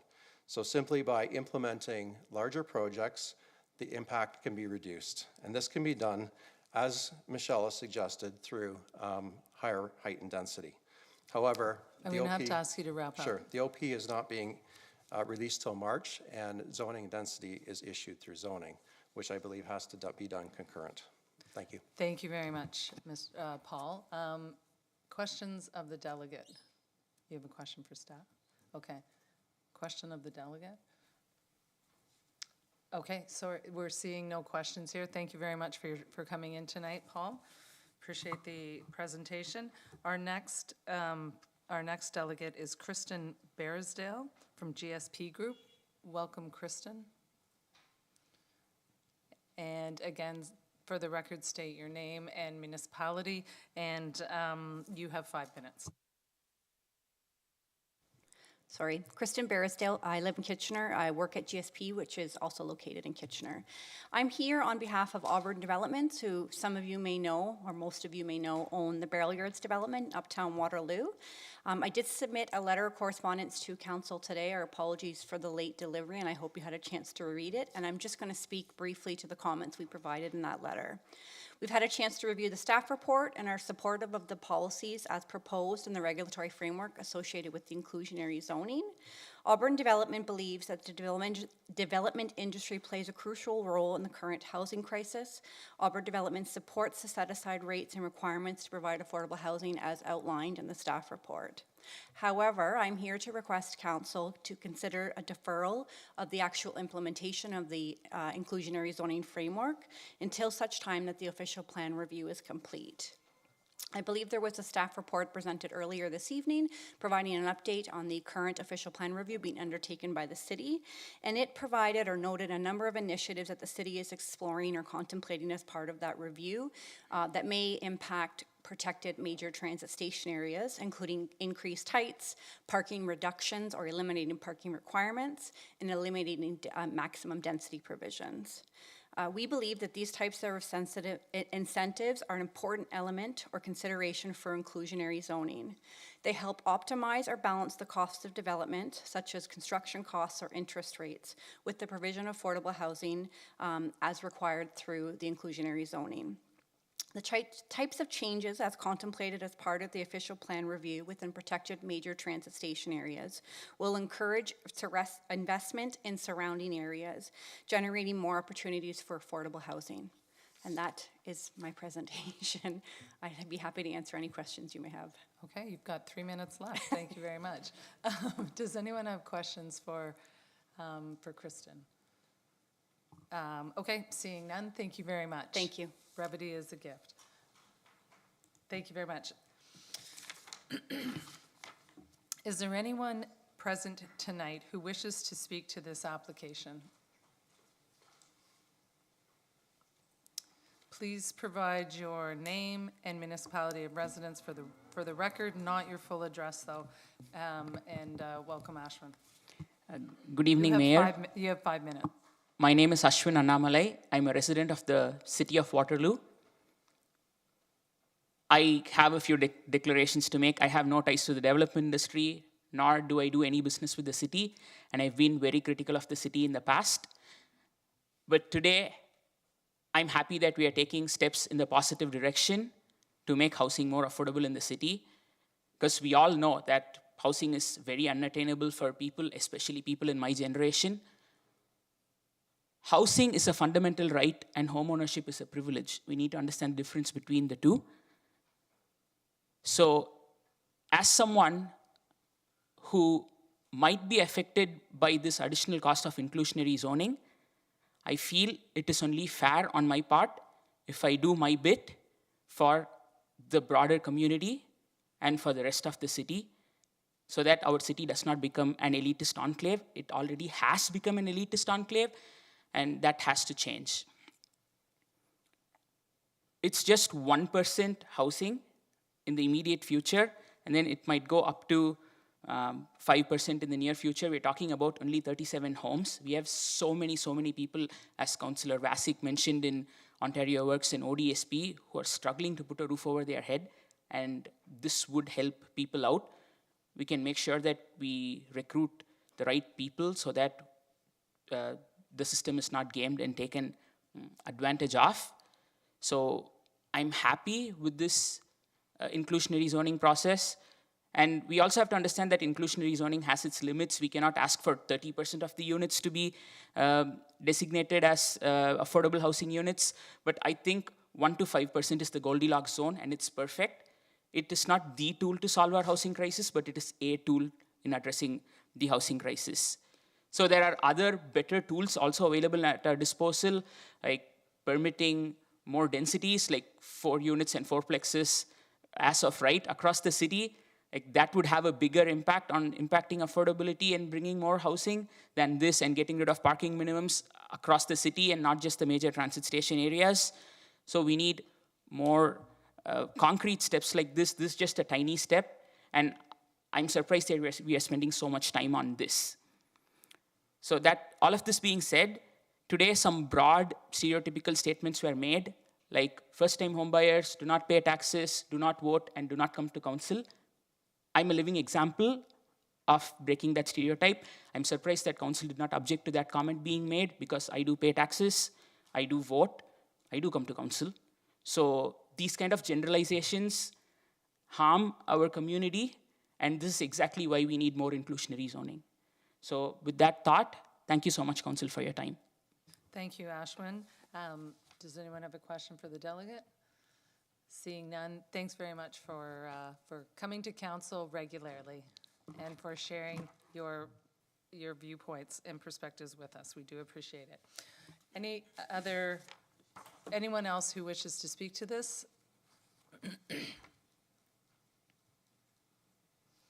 Welcome. Again, please provide your name and municipality of residence for the record. Good evening, Council. My name is Shiva Subramanian, and I am a resident of the city of Waterloo. I just wanted to talk to one point that I saw on the slide. It said, if someone is benefiting, it is at someone else's expense. Well, as a renter, I can say that I've been on the other side of that statement. I feel like over the last, I don't know, the 5 years that I've been here in Canada, my rent has just been like shooting up and up and up. And so many of my friends are like in precarious housing situations. They are worried about being able to pay the rent, and I feel like we have all been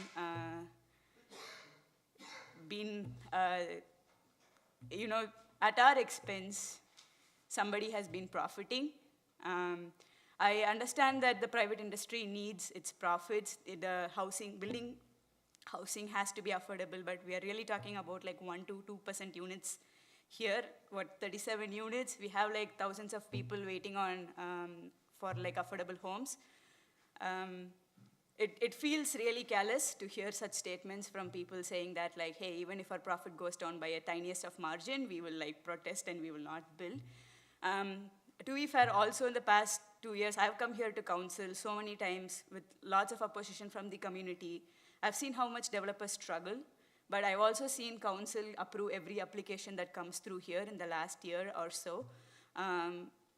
We have increased heights, we have increased density, we have reduced parking minimum, we have made all the concessions that we can with severe opposition from the community. I have been here so many times talking about at the very same podium, talking about these changes, about making our application processes faster, and I've been on the side of developers because we need to get the housing built. It just feels very callous to hear such statements from the very same group, talking about like a small percentage of profit when so many people in our community are suffering.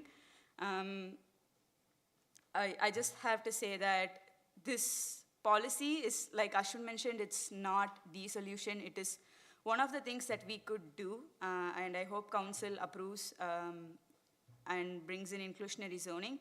I also hope that council considers other zoning changes, specifically parking minimums. I think we need people. We need space for people.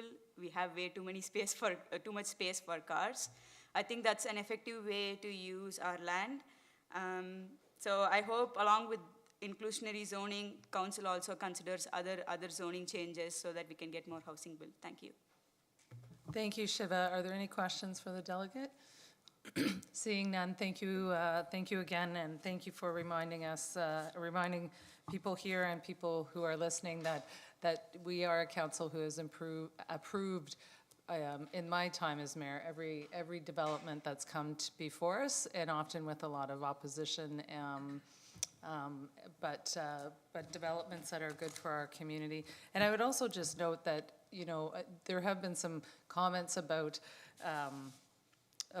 you know, Waterloo's planning department and things like that. But I want to remind people there are several developments that are fully approved,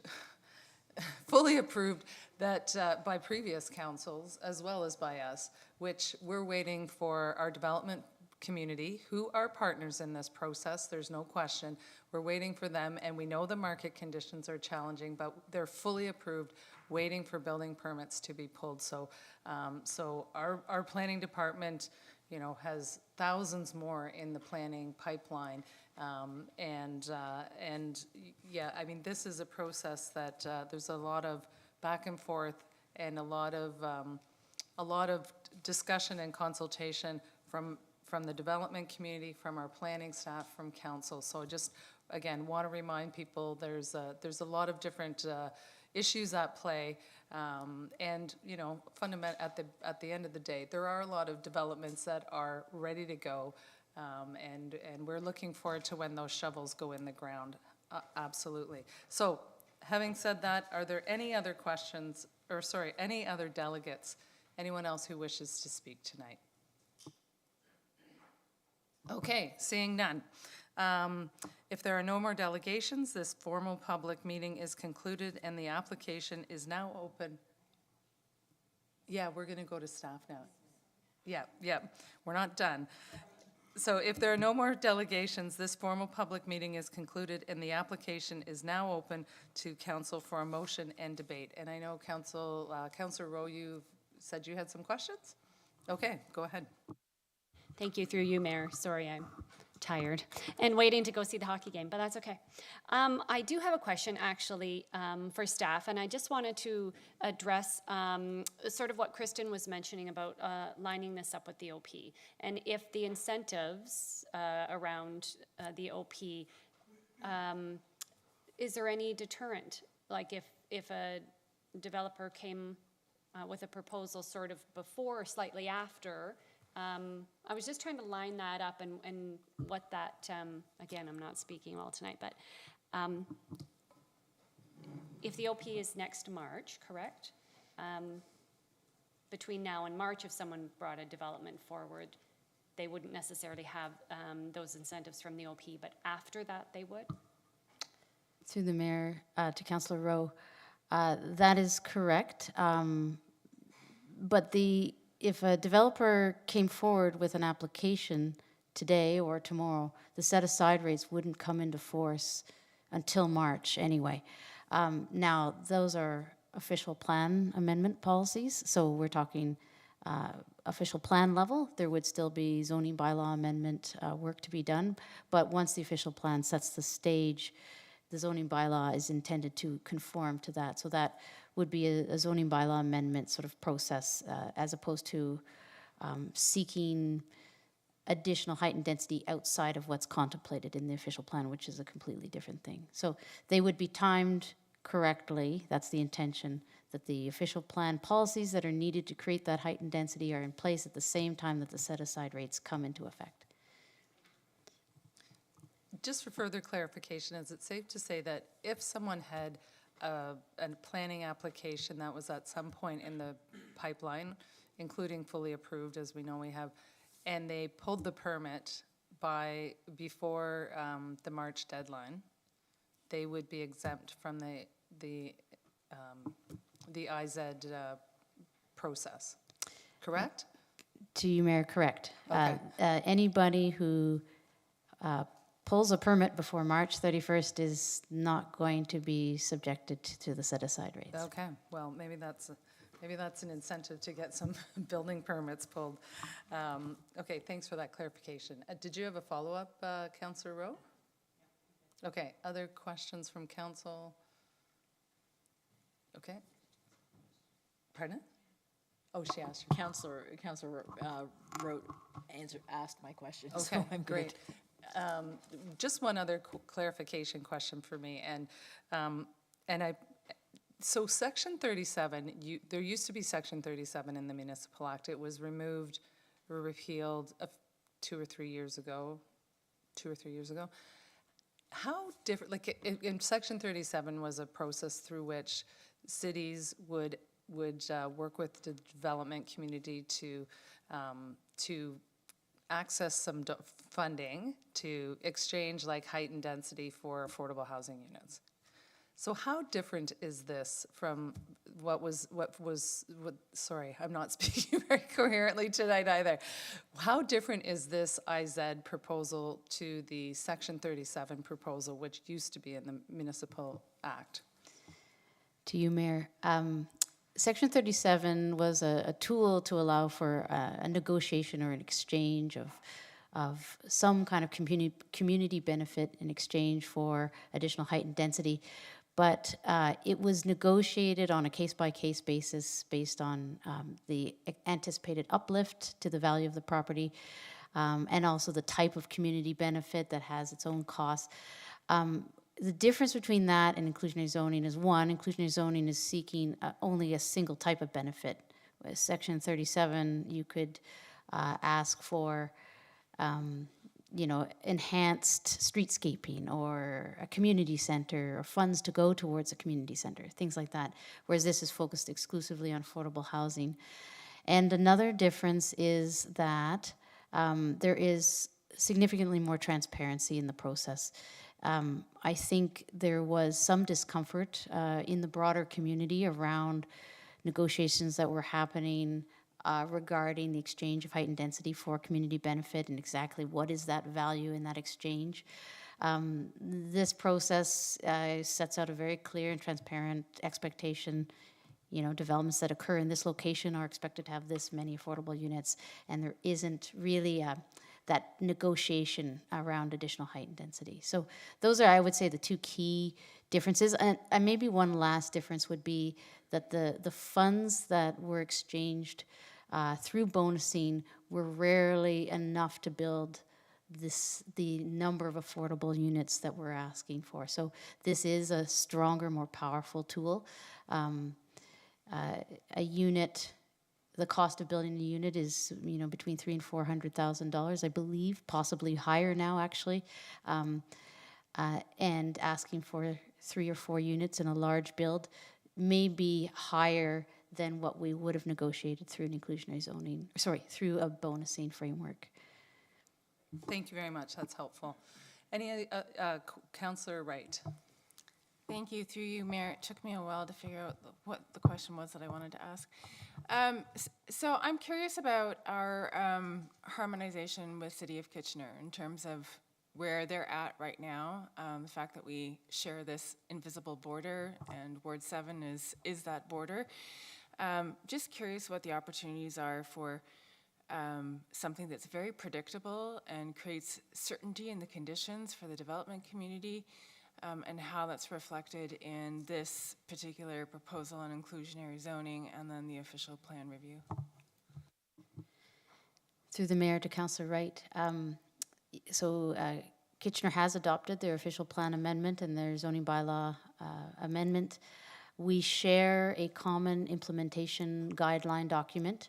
We share a relationship with the region, or the intention is to share a relationship with the region in terms of implementing. So the region will be managing the administration of the process on behalf of the cities. So that component is also coordinated. It will be identical if you're a developer in Waterloo as if you were in Kitchener in terms of the implementation part of the program. Another similarity is that we share the same market categorizations and the same set-aside rates associated with those market categorizations. So there is some continuity there regarding, you know, if you know you're in a prime market area, it's going to be the same whether you're in a prime market area in Kitchener as if you were in Waterloo. So there will be, I think, clarity and transparency around that process. Also, the benefit of that, of course, is having a common framework so that we're not pushing or pulling development across the border based on what is the most restrictive or least restrictive. So that is the intended goal, and that is why, of course, we're recommending that this inclusionary zoning policy be tied with official plan updates, so that since Kitchener did do that through their framework, our intention is that we would do the same, and that is why we've proposed a slightly later start date. Kitchener will be starting January 1st. We had originally proposed that, but we've pushed it out a little bit to coincide with our official plan update so we can be on par with Kitchener. So hopefully that answers what you're looking for. Just a quick follow-up on that. So are there any critical divergences in that? Like, you know, when we're talking about adding potential additional height, what would the policy be different in Kitchener than it is in Waterloo? And the second question I have is about in our housing accelerator funds, we're committed to streamlining our planning processes and having this online portal and getting through things faster. And so how will that line up with the inclusionary zoning? Through the mayor to Councillor Wright. Kitchener's changes through their Growing Together framework, I couldn't tell you the exact details. I do believe they have looser permission, or what's the proper term, greater heights than what the city is contemplating through our official plan review. However, we also know that the markets are a little bit different in each of those areas as well. So it's not exactly an apples to apples comparison. But we are mindful of any differences that are occurring through our official plan review and keeping that in mind as we're going forward with the official plan amendment. But we still have to also recognize that there are other community interests and other things we're trying to achieve. So what we're trying to do is come up with an appropriate Waterloo height and density that still can offset the cost of inclusionary zoning while it might not be identical to Kitchener. That is probably the only difference between Waterloo and Kitchener. The parking issue, there was going to be a difference, but that's actually been resolved by the provincial requirement that we not set minimum requirements for parking.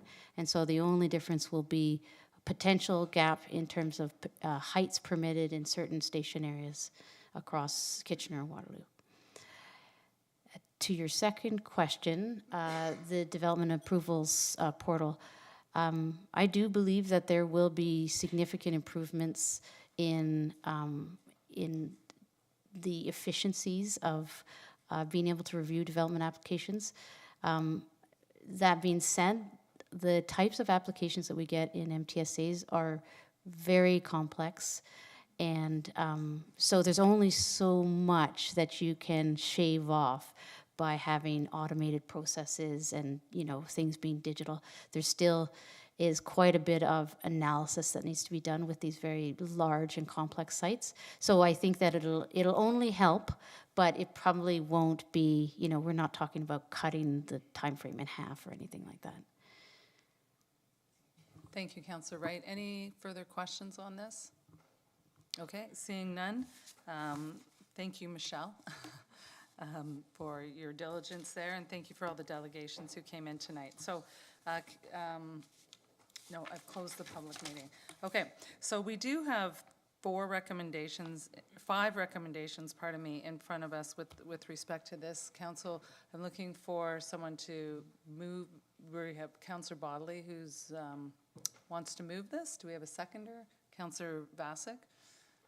Go ahead, did you have some comments? I do, but I think I need to read this whole thing first. Oh, sorry, that's right. Yeah, go ahead, Councillor Bodley. Get my water ready because it's pretty long here. Whereas Council has considered all written and oral submissions, and whereas Council has considered the professional opinions of planning staff, therefore be it resolved, 1, that IPPW 2024-008 be approved. 2, that the city-initiated official plan amendment 50 for the purposes of introducing inclusionary zoning within protected major transit station areas be adopted in the form shown in the official plan amendment attached to report IPPW 2024-008 as Appendix A and accordingly forwarded to the Region of Waterloo for approval. 3, that the city-initiated zoning bylaw amendment Z-23-15 to amend zoning bylaw 2018-050 be approved in the form shown in the proposed bylaw amendment attached to report IPPW 2024-008 as Appendix B. 4, that staff be directed to enter into a memorandum of understanding with the Region of Waterloo, outlining roles and responsibilities in relation to administration of inclusionary zoning to the satisfaction of the Director of Planning. And 5, that staff be directed to monitor local market conditions and engage with the community and the development industry as appropriate, and report back to Council no later than the end of 2024, 2026, 2028, and 2030, with recommendations on whether inclusionary zoning requirements should continue to be advanced or modified within the market area categorizations as set out in report IPPW 2024-008. Thank you very much. Did you want to make some comments? Can I have a glass of water first? Sure. So yes, thank you, Mayor McCabe. I wanted to acknowledge that a lot of time and effort has gone into the development of this, people across the region, and I just wanted to say a huge thank you to the many staff at the City of Waterloo in particular that have worked collaboratively on this for many, many years. I alluded to this earlier, but the role of the planning department when it comes to regulation is to ensure that the built form of our community is meeting community objectives. And that's true whether we're talking about amenity space or urban design or sustainability. And frankly, I cannot think of a more pressing community objective right now than tackling the affordability crisis. As has been alluded to a lot this evening, inclusionary zoning is not a silver bullet, and in order for it to be effective, it must be implemented alongside other policies promoting affordability. Policies that are outlined in our affordable housing strategy, some of which we even discussed earlier today. And I do want to acknowledge attention. When we analyze places around the world that have implemented inclusionary zoning, there are certainly circumstances in which it has had a negative impact on housing starts. And that is, of course, not the intent of this policy. So what can we learn from those places that have done so? The most common challenges with an IZ policy include the percentage being set too high, often 15, 20, 30% or more. That the policy is not offset by broader upzoning, and that the metropolitan area is not growing. The City of Waterloo, we have been leaders in broadly upzoning areas, be they in MTSAs or otherwise, and the region of Waterloo is the fastest growing urban area in Ontario. So I don't believe that those will be issues. And moreover, this policy was created in such a way to ensure a more than measured approach. Very modest initial set-aside rates with gradual increases over time. Development charge exemptions, parking exemptions, exemptions for CBC and parkland dedication, alongside our ongoing OP review that contemplates increased densities in our MTSAs. And so with all of that stated, I can appreciate why some in the development community, and not everybody, are pushing back against the idea of regulating affordable units. Regulation imposes requirements on developers that they'd rather not have to do. I get that. We have some great developers in our community who undoubtedly would be working to tackle these community goals even in the absence of IZ rules. There's a number of recent examples we've seen at this council of developments that have come forward with proposals that already exceed the proposed initial IZ set-aside rates. And while regulation may impose requirements on developers, another thing that it does is it ensures fairness. All developers are going to be required to do the same thing in these MTSAs. So I'm really, really happy to support this. And in addition to creating the small amount of new affordable units in our community, I really believe that this policy is going to help build capacity within our development community to actually create more affordable units.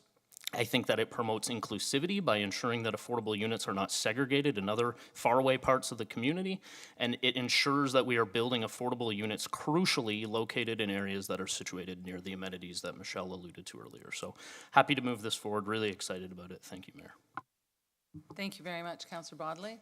So we have it moved by Councillor Bodley and seconded by Councillor Vasek. Any other comments or Councillor Freeman? I just had comment about timing. Like, I just want to make sure I understand, like, you know, like the goals of the inclusionary zoning, the way the report's written, it all makes sense to me. The timing and waiting to finalize the timing till after the OP and that request to do that kind of made sense to me. And I'm trying to understand, like, is there, I would value staff's insight on that particular piece, just because, you know, we heard people say they'd like a little bit more time for consultation. I do feel as though the consultation has been quite robust, so I'm not 100% on that same page. But I know we're going to be doing work around our transit station area planning as a part of the OP, and when we do that, we probably will be looking at heightened density numbers, which might really even improve the opportunities around inclusionary zoning if there's a lot more upzoning. So I just value your thoughts on that in terms of timing. Like, is there pieces that we do tonight that make it clear that inclusionary zoning is where we're headed? I heard what you said. I think you said that the City of Kitchener timing is January of 25, and our timing, you're looking at March of 25.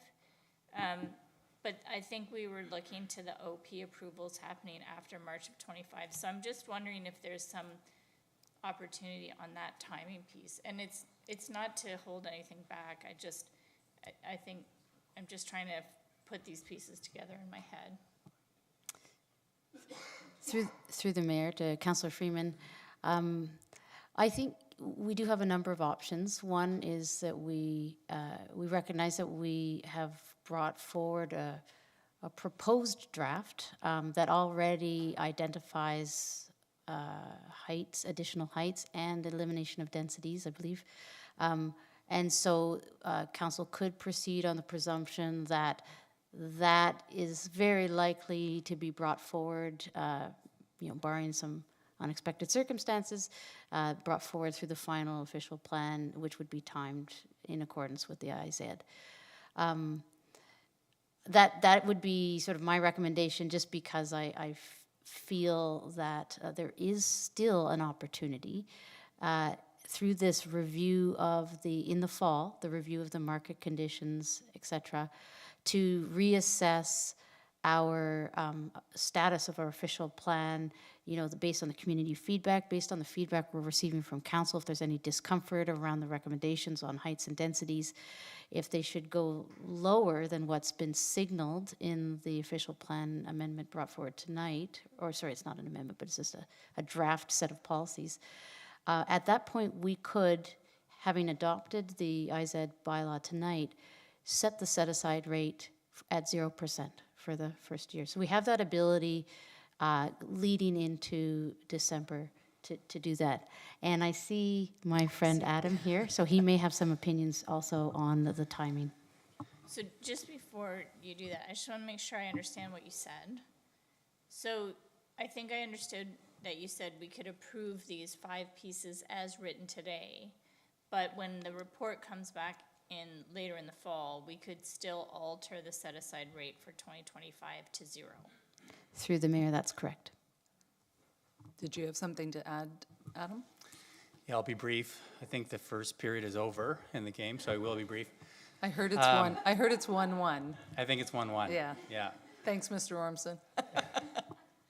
Yeah, so in terms of the official plan review, our timelines are what are proposed and what were brought forward this afternoon are to bring that forward to fruition for the first phase, which would up-zone some lands and up-designate some lands as well by this November. And so then there's a trigger date for March 31st for the proposed IZ framework. And so there actually could be a period of time where the development industry enjoys some up-designating, up-zoning, and some of those permissions, and then the IZ rates come in a couple months afterwards. So I think there's a bit of a 5-month grace period. Did you have a follow-up, Councillor Freeman?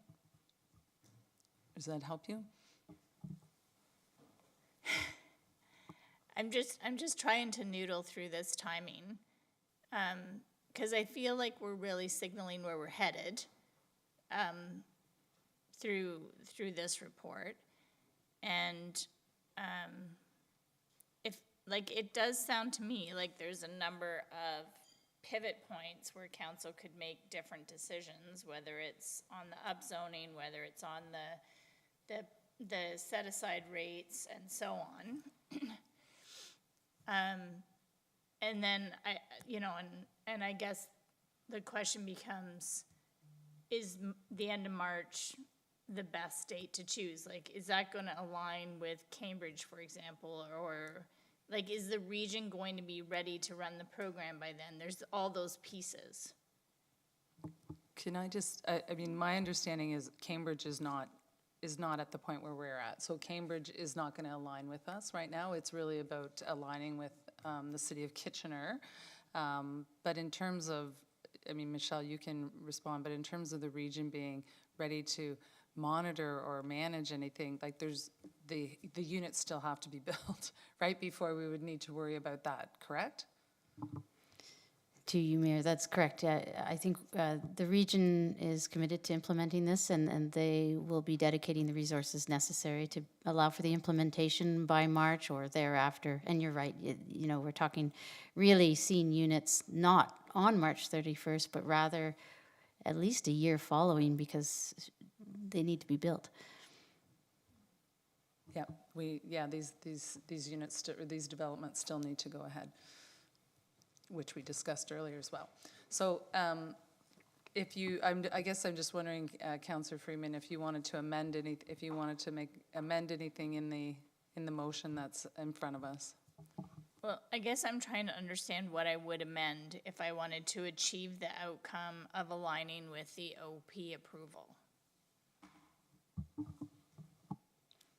Through the mayor, if I could maybe make a Yeah, suggestion. go ahead. What we could contemplate is,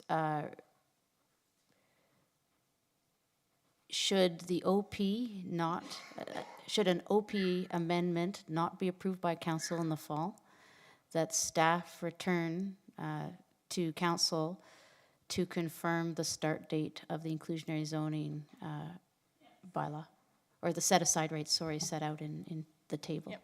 Actually, I can live with that. Like I think I'd like there to be this alignment piece with the policy piece. So are you making that, are you making an amendment? If Julie, so it'd be Okay, like. did it you would want to be- put that, It would be an item 6. It could be an item 6 if you saw it as a friendly amendment. Yeah, I'm happy to see it as a friendly amendment so that we can go watch a hockey game. It's 1-1, they're between periods. yeah, okay, let's just focus, people. Did you need to, do you need a minute, Julie, to write that up? And no, okay. So we're just gonna wait for her to repeat this when she's got it written out, and then you can ask your question. Like, while Julie's writing that up, I just want to say I'm not trying to be obstructionist on this. I'm trying to recognize that the development industry is asking for more opportunity to kind of noodle through this. And I do understand the issue with pro formas. It is true that the market's pretty volatile right now. But, you know, the truth is that the market volatility, it does shift, right? Like we're not likely to be able to solve that. So I think I certainly want to put the stake in the ground to say that we need to go in this direction. It is a big, huge tool that the city has to actually advance units. And I, you know, but I'm also trying to reflect what I've heard today. So that's the only piece. Okay, Julie, the clerk, could you just read out what you've written? Thank you. Through the mayor to council, and I'll ask if staff could just correct anything if this isn't the right language, but it would essentially be adding a recommendation 6, that if the official plan is not approved in the fall, that staff would return to council with revised recommendations regarding the set-aside rates. Does that reflect what you were intending? And you take that as a friendly amendment, Councillor Bodley, and you're seconding that? Pardon? Oh, right, okay. Okay, so thank you for that. So we do have a couple of questions. Councillor Vasek and then Councillor Hanmer. I think it's for staff, and I'm through you, Mayor. I'm trying to understand what matters about aligning it with the official plan from the staff perspective? You brought it to us saying it may or may not, and that's okay. And so I guess I'm just curious, do you see any big merits in aligning it or any major drawbacks in not aligning it? Through the mayor to Councillor Vasek, I think it's actually very important that it align with the official plan amendment and any additional permissions that are created through the official plan, not for the long term, but for the developments that are in play now or could be in play in the next year or two, where people have already purchased land without knowing about the inclusionary zoning program and can't easily absorb that cost because they can't actually make adjustments to what they're offering to purchase the property because it's too late. So that's where the alignment with the official plan policies, any additional heights or additional densities is important to add value because value is being subtracted. And in the long term, that's not going to be an issue because developers can make informed decisions. They know exactly what the cost to them is going to be based on the set aside rates that are set out, and they can make informed land purchasing decisions with that in mind. But in this short term, that's why it's so important that they be aligned. So I'm supportive of the amendment, the friendly amendment. I do not see this as a friendly, I mean, it's friendly, where everyone's being friendly, but I don't see it as a friendly amendment. I don't think that there's anyone who has purchased land in the past 2 years, maybe 5 years, maybe more than that, because certainly IZZ was contemplated prior to us embarking on the actual project. I assume we were talking about it before then. So I'd be surprised if people were shocked by this and then somehow align. It's okay, I can keep going. I'd be pretty shocked if people bought land and didn't know that this was coming. So, like,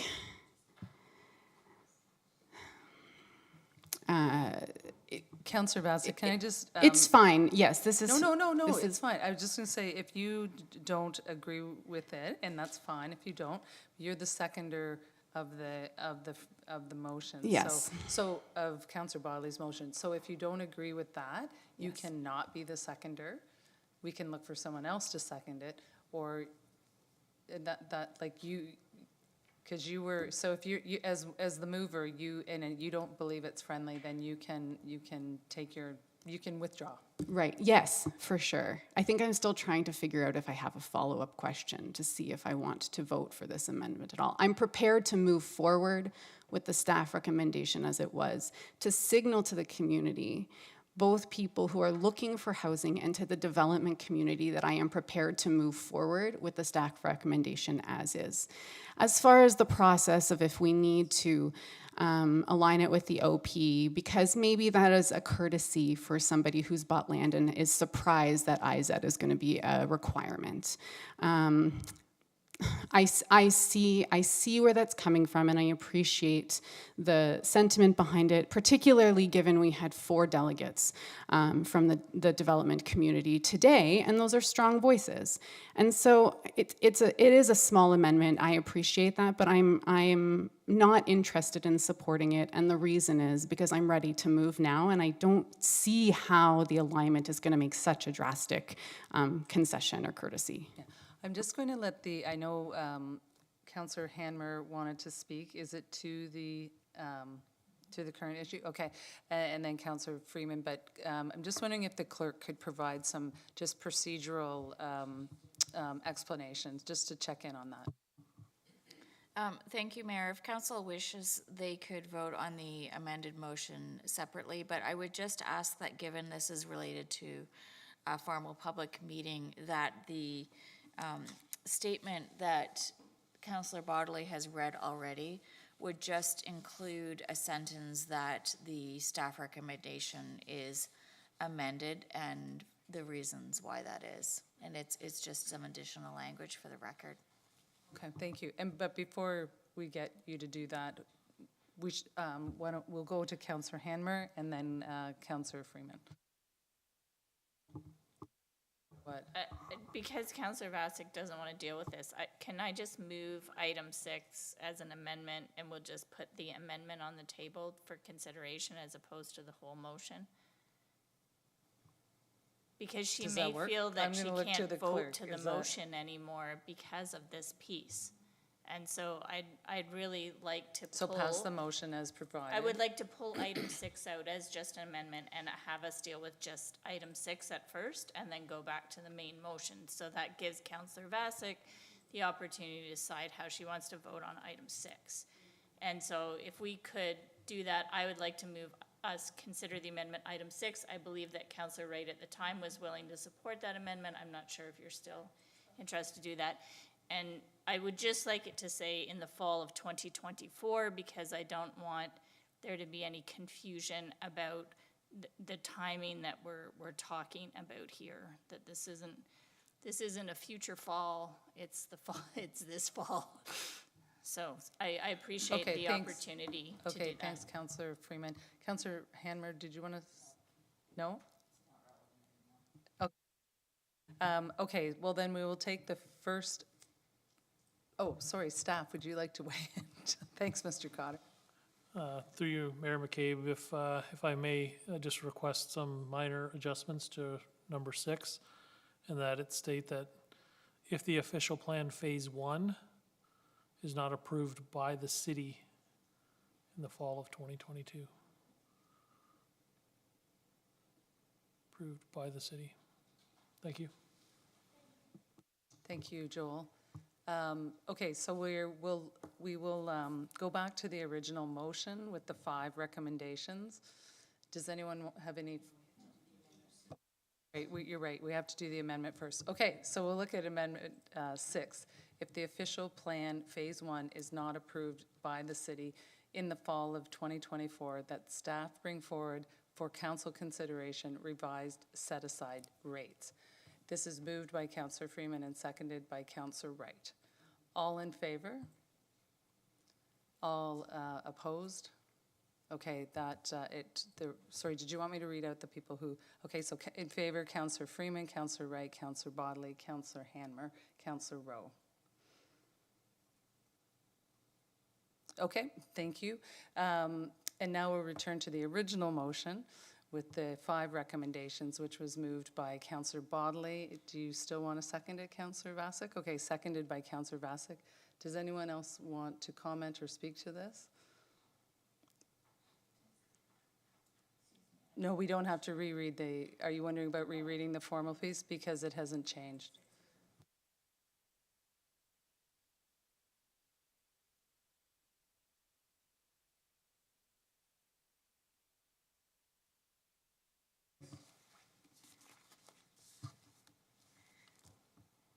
No, you don't need to reread it, but could you just make a notation that we've We've amended amended it the from the motion. staff report to include the additional recommendation? By the powers vested in me. Thank you. Sorry, I don't even know what you said anymore. I note that the motion is 1 through 5 with 6 as amended and voted on by council. Is that good enough? For the reasons. In order to align. In order to align the official plan Phase 1 with the implementation of the inclusionary zoning policy. Did you get that, clerk? Okay. All right. So that is, we're done with that? You got that? Then, okay, we can move. We already did vote. Oh, sorry. Oh, my gosh. Sorry. All in favor of recommendations 1 to 5? Okay, that is carried unanimously. I could have, oh, sorry. I didn't see, oh, sorry. Okay, all opposed or contrary? Okay. Councillor Roach is contrary. I could have sworn we'd already voted on that, so thank you. Okay, so moving on to item 12, consideration of notice of motion given at a previous meeting. There are none. There are no notices of motions.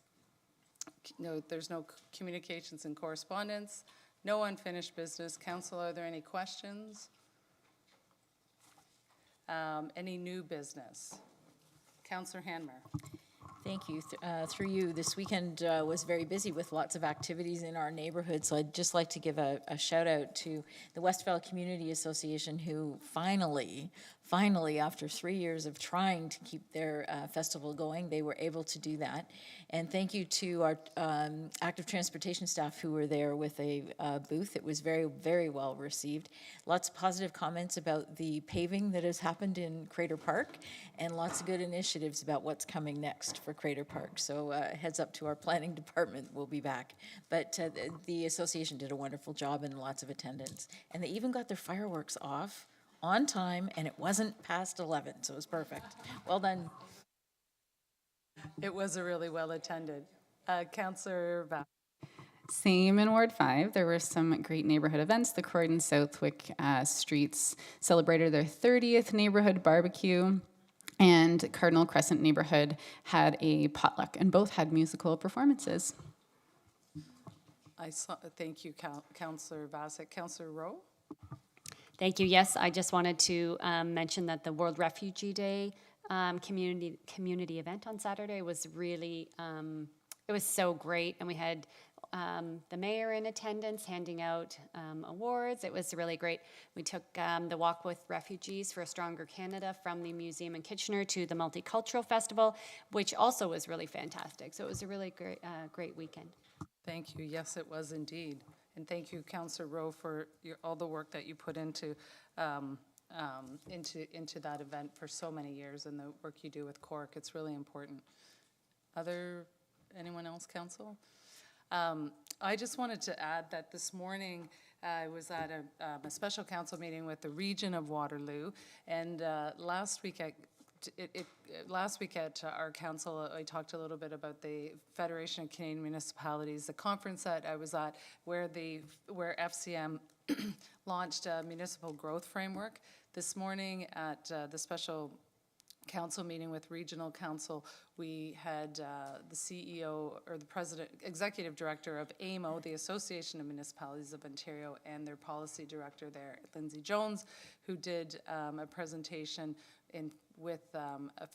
we had some representatives of our provincial representatives as well as federal representatives there, and it was an opportunity for senior staff from the region and also from AMO to provide an overview of the challenges with the funding programs for municipalities. And there was some really interesting discussion, and I know we want to get out of here to go watch the hockey game, but I just wanted to make a couple of points that AMO was saying that in 2022, municipalities' expenditures outpaced provincial grants by over $4 billion, and that's not including community dollars and capital that's raised for hospitals.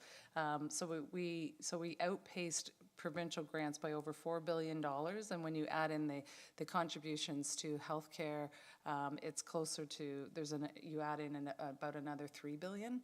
And so we're actually in the awkward or unique position across Canada of municipalities here actually subsidizing the provincial government, was the way that they expressed it. As well, Waterloo region, we know it's a very vibrant community. We contribute collectively $47.5 billion from our community to the federal and provincial government, so that's a big number. And no other province or territory experiences the type of downloading from the 1990s that municipalities in Ontario have experienced. So those are new deals have been made with with Toronto and with Ottawa.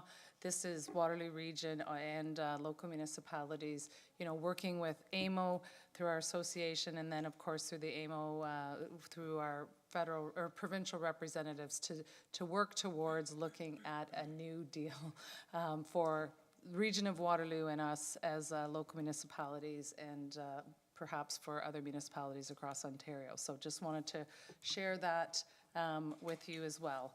And when they have their PowerPoint ready, I'm happy to share it with the rest of council if you're interested. So just wanted to share that.